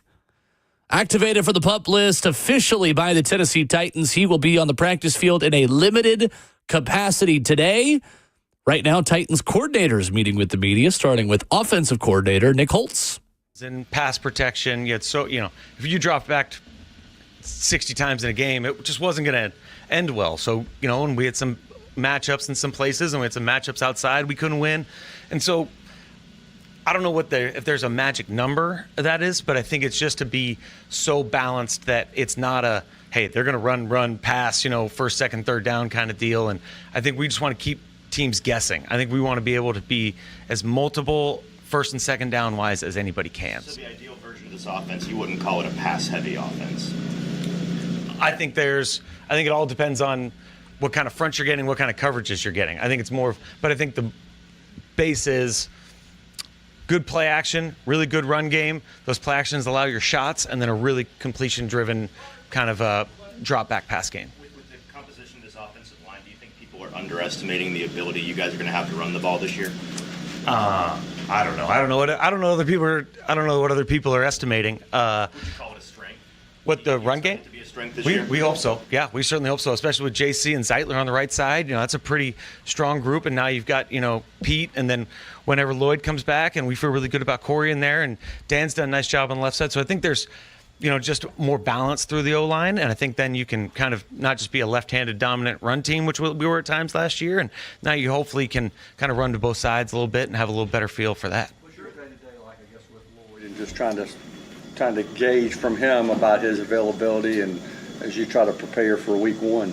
Yeah, he did a nice job yesterday kind of getting in there. I think, 9 months out after, an Achilles, so you can kind of see the conditioning and just kind of getting the burst back, and we're going to see where he's at. I think we'll just keep pushing him and kind of take it day by day. I think there's, when you're coming off a major injury like that, I don't think you can just assume that it's going to be this easy trajectory. There might be, how he doesn't feel good some days and things like that. So we just want to make sure we're smart with him and kind of handling him in the right way to get him for the long haul. Where's Iowa in terms of his consistency? Seems like day to day, he'll have a big day, then he'll have a day where it doesn't quite, measure up. You say Iowa? Yeah. Oh yeah. So he, his effort is off the charts, and we looked at him the other day and kind of, he's getting so much mileage right now. He's taking a lot of, Calvin missed yesterday, so then he has a bunch of reps yesterday, and he took a ton of reps in those joint practices, and then he's doing a bunch of work on special teams. So really, when you're getting that many reps, there is going to be a little bit of an up and down and kind of like a rookie wall, mentally and assignment-wise, he's on it, and then there's those things where you're learning and kind of think coverages he's seen for the first time, or maybe DB techniques he's seen for the first time, and those are adjustments for him, and he kind of takes it to the meeting room and goes right back. So, but he's been a really consistent guy, and I think we're a guy we'll be able to count on pretty consistently. With the standard that Cam holds himself to, we've all seen kind of perfectionist type characteristics about him. Like, how has that challenged you guys as a coaching staff to sort of try to meet him where he's at? He's goes every day, and he's always got a million questions, and he texts all night, and I really respect that about him. And for us, it's great to have a guy that's just as into it as you are. He's all day. He's kind of, hey, what is this play? Hey, what if we did this versus this coverage? Is this where I want to go with the ball? And the kids these days, they text a lot, so there's a lot of text messages, and it's 9 o'clock, 9:30 at night, and you're sitting there and okay, Cam, go right back, and then you come in at 5 a.m, and he's got a list of stuff he wants to talk about. And I think it's refreshing, as a coach, to have a guy that really, he does want to be a great player, but he's also understands that it's a process. He's going through each little piece and not just trying to go to the end, and say, I've got it all figured out. Every day is pretty humble about it. And Brian has also talked about how, he's been able to reference what he was doing with Joe in Cincy. He has those old Zooms and whatnot. I guess, how much do you guys maybe look at, rookie quarterbacks who had an impact early, like whether it's Jaden last year, Stroud the year before? Yep. How much can you guys take from those instances and try to apply it to Cam, who's obviously in a different situation? Yeah, we've studied all those offenses. Like we studied Washington. We've studied, what the Bears did last year with Caleb. And, the last couple of years are really what teams have done with rookie quarterbacks. So, Brian's got a bunch of experience with a rookie and building up the Joe Burrow thing. And then it's also taken what they do, kind of some of the things they've mastered and did well, and then maybe sparks an idea or sparks some ways to handle things. And then at the same time, looking at our roster, how can we keep it simple for him? How can we let him play as fast as he can and really start to build as we go? We think the offense week 1 is going to look a lot different from the offense week 17, week 18 of really where he goes and what we find out about him and what we find out about our whole team as we go. Through the first 2 games, Nick, the first team offense has led 1 scoring drive. How important is it for you, just or you guys as a staff, I guess, maybe from a comfortability standpoint, that you guys can actually move the ball down the field, get it in the end zone, heading into the regular season?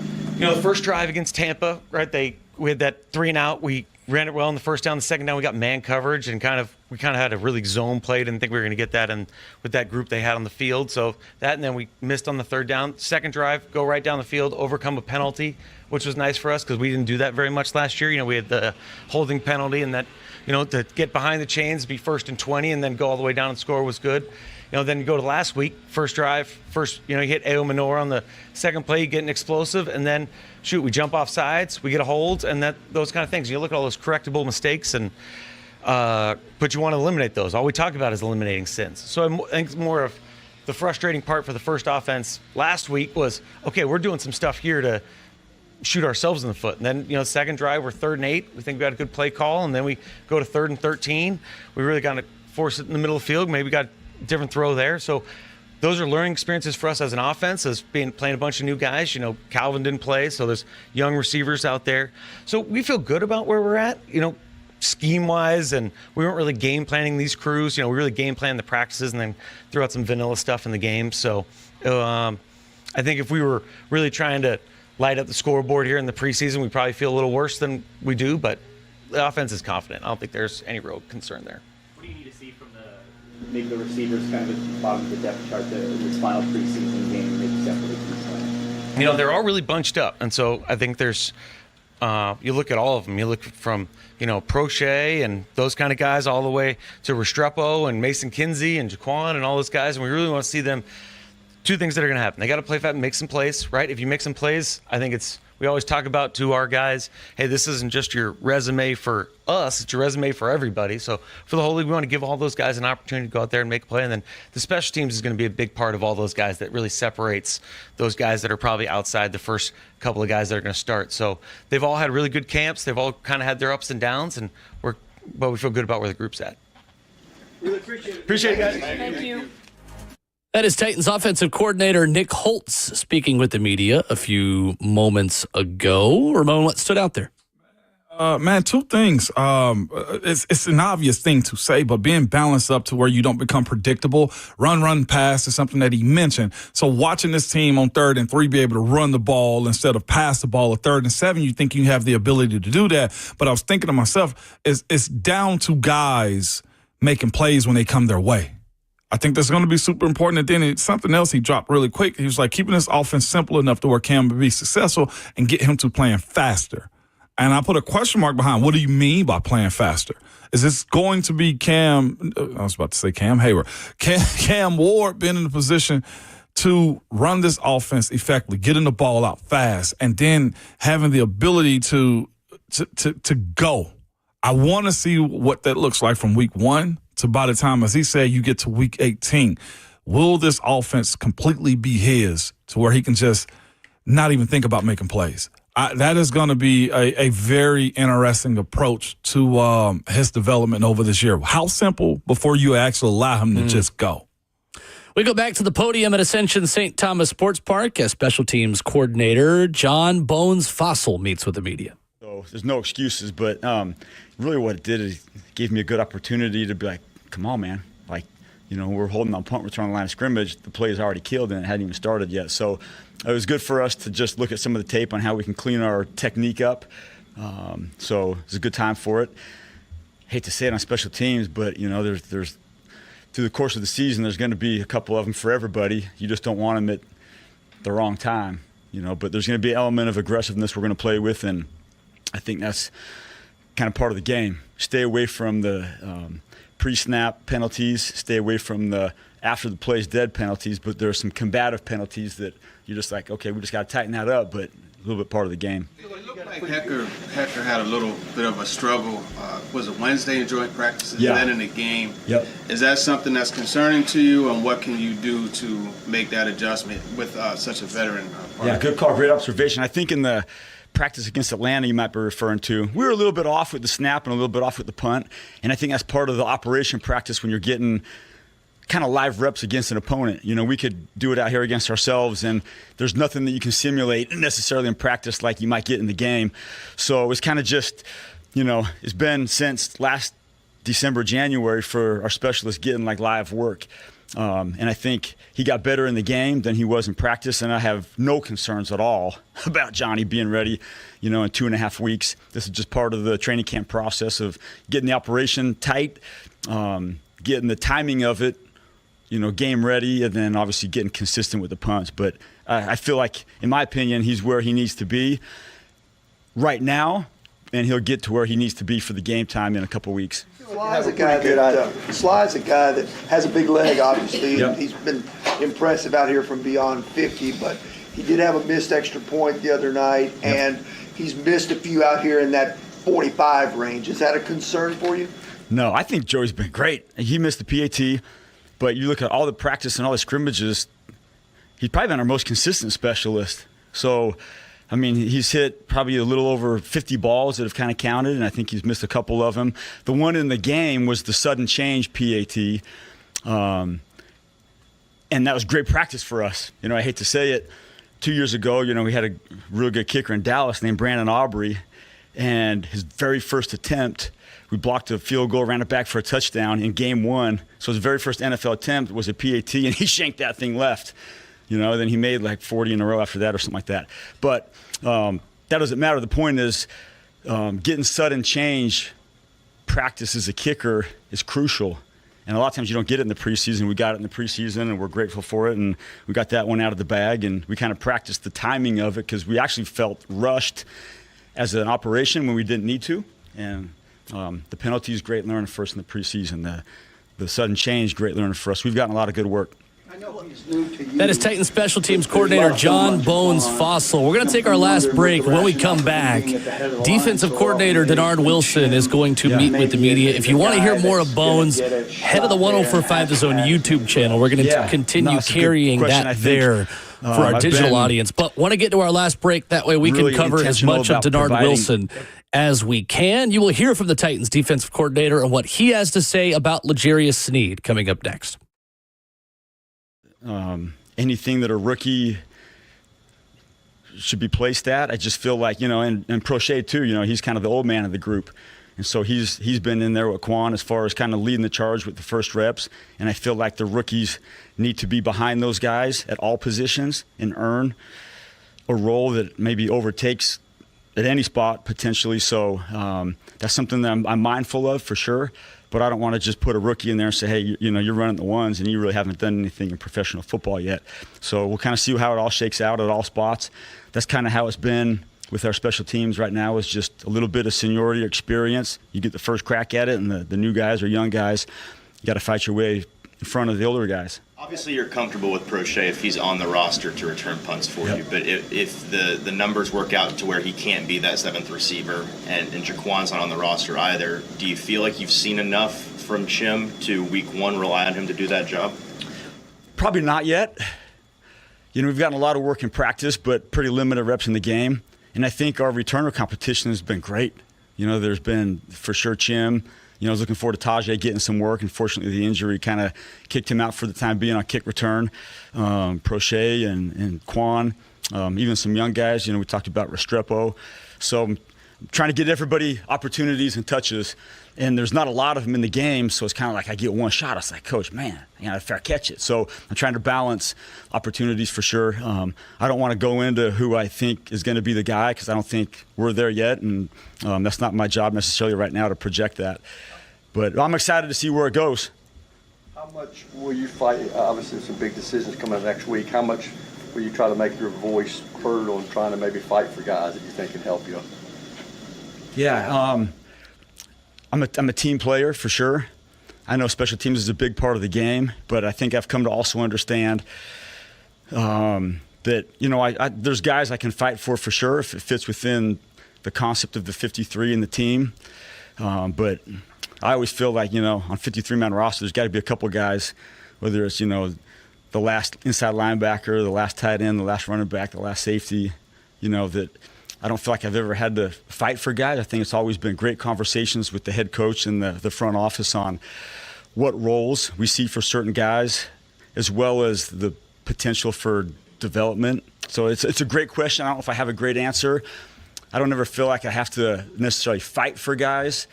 I think I've always had great conversations about, you know, players' roles and how they fit into the grand scheme of what we're trying to do now and in the future. Just getting back to Jaquan Jackson for a second. It looked like he maybe had a couple issues on returns. I know he slipped on the punt return, and I think he kind of bobbled that kick return backwards in the end. What is his confidence level right now, and I guess what is your confidence level in Jaquan? Yeah, I think, you know, with Jaquan, we referenced maybe, you know, last year where there were some ball security issues, you know, one muff against Houston. But I think his confidence has been great. I think he's really focused on the ball security part. The sliding kind of fair catch was a great catch. I mean, that was a traffic fair catch on a short ball. It's a fantastic feel because if you get away from it, it's going to bounce and potentially hit one of our guys. So you got to make some tough catches. The one on the kickoff was a great kick right down the middle. There was a little bit of me-you call we had made, and there was a little bit of, I guess, a muff, you would say, but the poise to down it in the end zone and take our poison right there was fine. So I've been impressed with his ball security, his ball catching, and his decision making, and that's a big part of it. But he's also, you know, he's still a rookie in theory, I guess, for 3 more games. So there's a lot of growing pains for sure, but I'm proud of him. The whole group, you know, I'm new here, so I'm very proud of how eager they are and how willing to learn all these guys are, and we got a long way to go in a short amount of time still, but I'm looking forward to the challenge, and however the team gets cut, I think we're going to have an opportunity to produce well for the team. I think we'll have a great practice squad that I'm going to dive into, and I told him yesterday, coach the practice squad guys as hard as I coach the Sunday guys. But this has been cool for me to meet new players and kind of be the new man and see kind of the personality of the squad, and it's young and it's eager. I feel like there's a competitive nature to them that they have or that we've helped create. And I hope people sleep on us. How confident are you, Bones, in the just the punt coverage consistency with that? I'm sorry? Sorry, how confident are you with the consistency of the punt coverage so far? I think in the preseason games we've been good. The scrimmages we've been fine. The way we cover punts takes a lot of practice. I can't really delve into how we do it, but there's a huge element of chemistry to our punt cover, and it's hard, honestly, to build a little bit of chemistry in preseason because you got so many different bodies in there, and you don't exactly know who the punt team is going to be. So once we get that cut and we know who our starting punt team is, we got major work to do on the chemistry part of punt cover. I think they're starting to get it. The way we do it, I love it, and it's just one way. But I'd love to get a chalkboard up here and spend about 20 minutes on how we cover punts. We don't have time for that, but it is very, very much chemistry driven on how we cover punts, and it's going to take time. But when we get really good at it, we'll be really, really good at it. Maybe once the season starts, we can do it. Yeah, 2.5 weeks is when we got to be really good at it. Real quick, Coach. I'm curious why you decide to be so hands-on. I saw you physically throwing the ball to replicate the way it's going to come into the returners in a drill. Why are you the one throwing the ball, and how does that help you, if at all? Yeah, I like to play too. I'm 51, but I want to still play football. But I think I have an idea of what a ball looks like, whether it's bouncing on the ground or coming in on a punt or coming in hot on a kickoff. I like to be part of the action. I like to give them as close to reality as far as what they might see. But a big part of it is I want to play too. You know, I want to get out there and throw it around. And pregame warm-ups, we go through routine where I kind of punch at the football. And so it's all about the ball, as Coach Callie says. And I try to subscribe to that and get these guys, you know, fielding or catching what might be really coming at them. And I think I can kind of, you know, give it to him what it's going to be, whether it's off my foot or off my hand. Appreciate it. Thanks, you guys. Appreciate it. Thanks.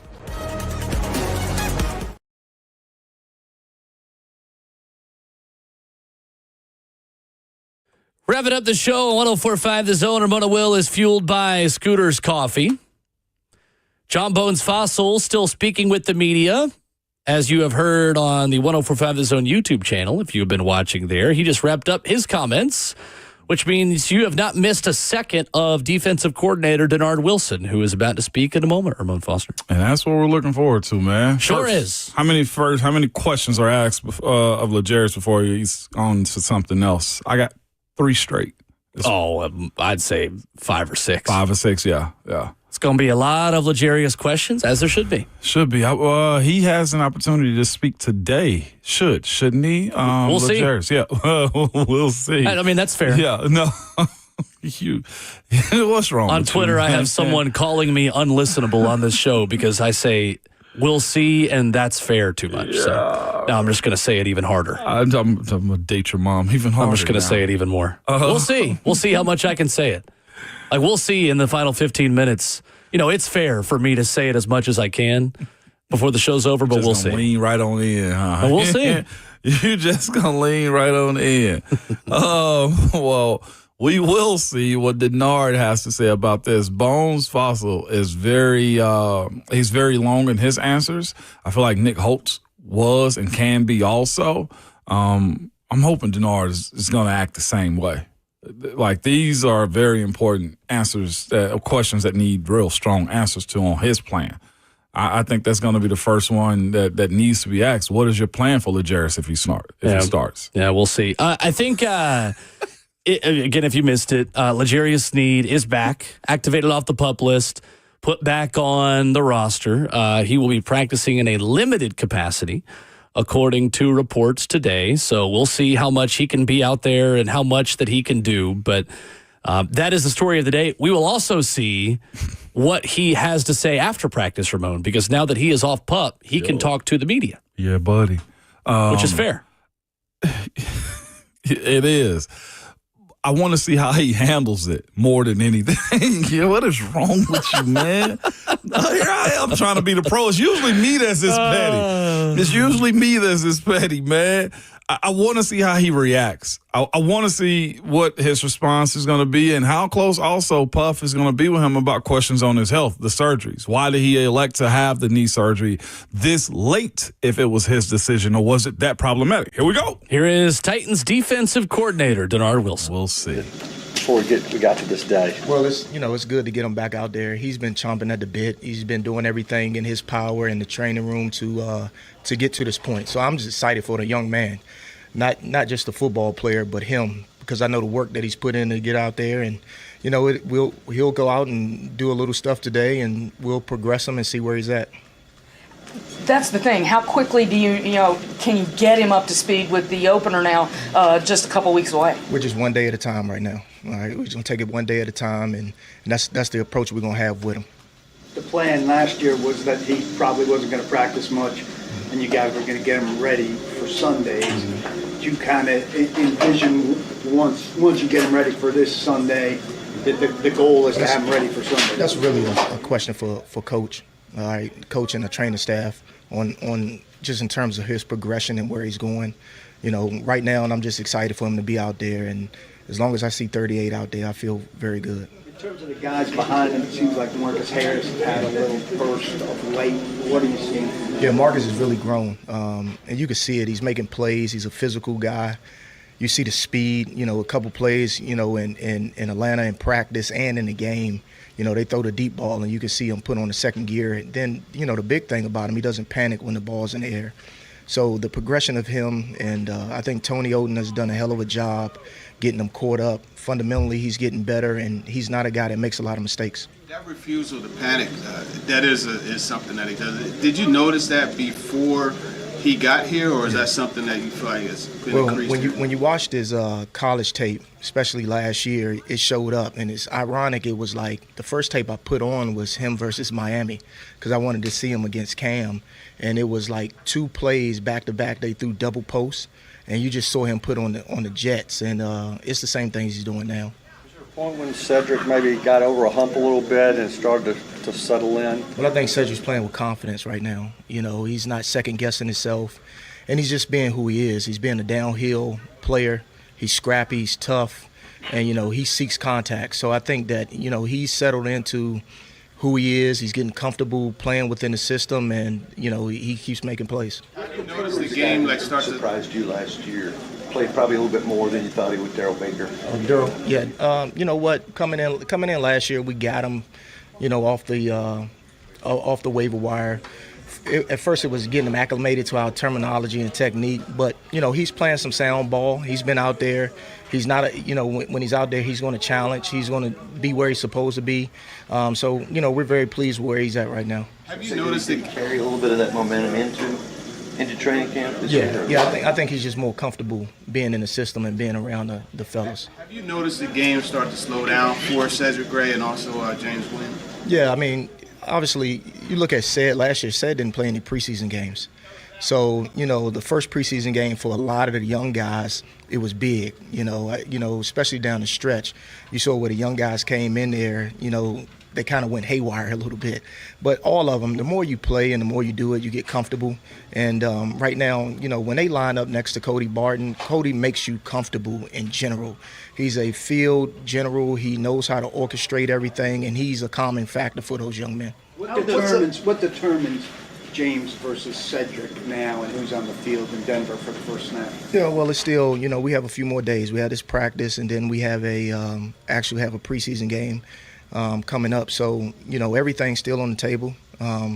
You know, we haven't decided on which direction we're going, but right now they're still competing, and that's just like every young man on this roster. It's like you don't take a play for granted, you don't take a game for granted, a day for granted. So they all just competing, and we'll see how it shakes out when we, you know, make the final roster. How was those two guys pushed each other, Denard?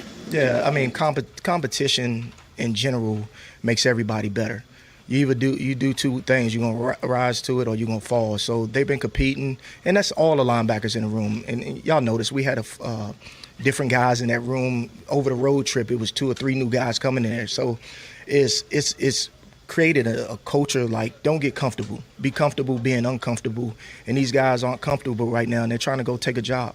What's it been like? Legarius has dealt with on and off the field. How do you feel he's equipped to come back and navigate all of that well? Man, his intestinal fortitude, his belief in himself, he has something to prove.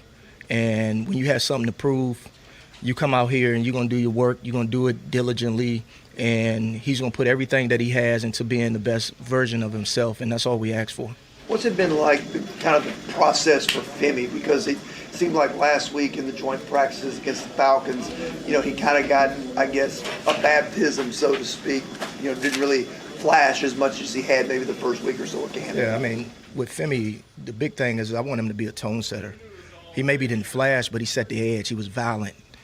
He made a lot of good tackles. He collapsed the pocket. You know, so he did things fundamentally that we're looking for. The plays are going to come. All right, the plays will come, especially as we game plan and we, you know, do things to help him out. Femi has had an outstanding camp, and he's still getting better. He's learning every day as well. He's still a rookie. What's the balance like for you getting ready for the preseason finale, getting through camp, plus your cuts coming up, but also maybe trying to peak at Denver a little bit? And are you doing some of that? You know, for me, it's like I'm always in the mind frame of it's what's important now. And the number one thing is preparing these young men to go play in Minnesota, to give them the best opportunity to make this team or make somebody else's team, especially the guys that's lower on the depth chart right now. And then, you know, I've looked at Denver during the off season. I mean, during the summer. You know, I kind of know who they are, but you know, we'll dive back into that after we finish with the job in hand. You've seen some evidence of, I know you guys wanted to cut down quarterback run lanes and pressure. Have you seen some evidence of that kind of scheme working so far, or is it too early to tell? Yeah, we've seen it. Obviously, you watch the games and watch the stuff. They're doing a good job playing 4 as 1 up front, and then the rush lanes when we pressure has been very good. Jeff said yesterday he wants to play a couple of snaps in the final preseason game. You guys going to oblige him with that? That's up to Cali. All right, we're still talking through that. You know, it's not finalized on who's playing and how much they're playing right now, but I'll get a better feel for it after I talk to Callie about that.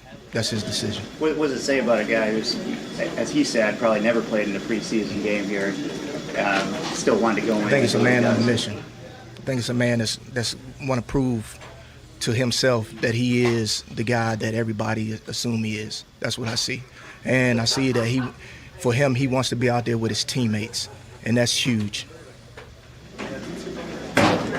All right, thank you. Perfect timing for us to wrap up the show right there. Titans defensive coordinator Denard Wilson speaking with the media, saying Legarius Sneed wants to show he is still the best version of himself. We'll see what he looks like today. I'll have a report for you tomorrow on exactly what I see. Looking forward to that. Kevin Dyson joining me the next 2 days on the show. Ramon and I again dividing and conquering NFL sidelines. You are off, my friend. Yeah, I am. It's better this way. I got a lot of stuff to do in the next 48 hours, You man. absolutely do. And we got week 1. We do. College football. Farmageddon this weekend. The next time Ramon and I are here, we'll be previewing week 1 of college football and wrapping up the final Titans preseason game. I will see you Monday. Yes, sir. Good people. Your Twitter fingers and your mic, though, is always hot.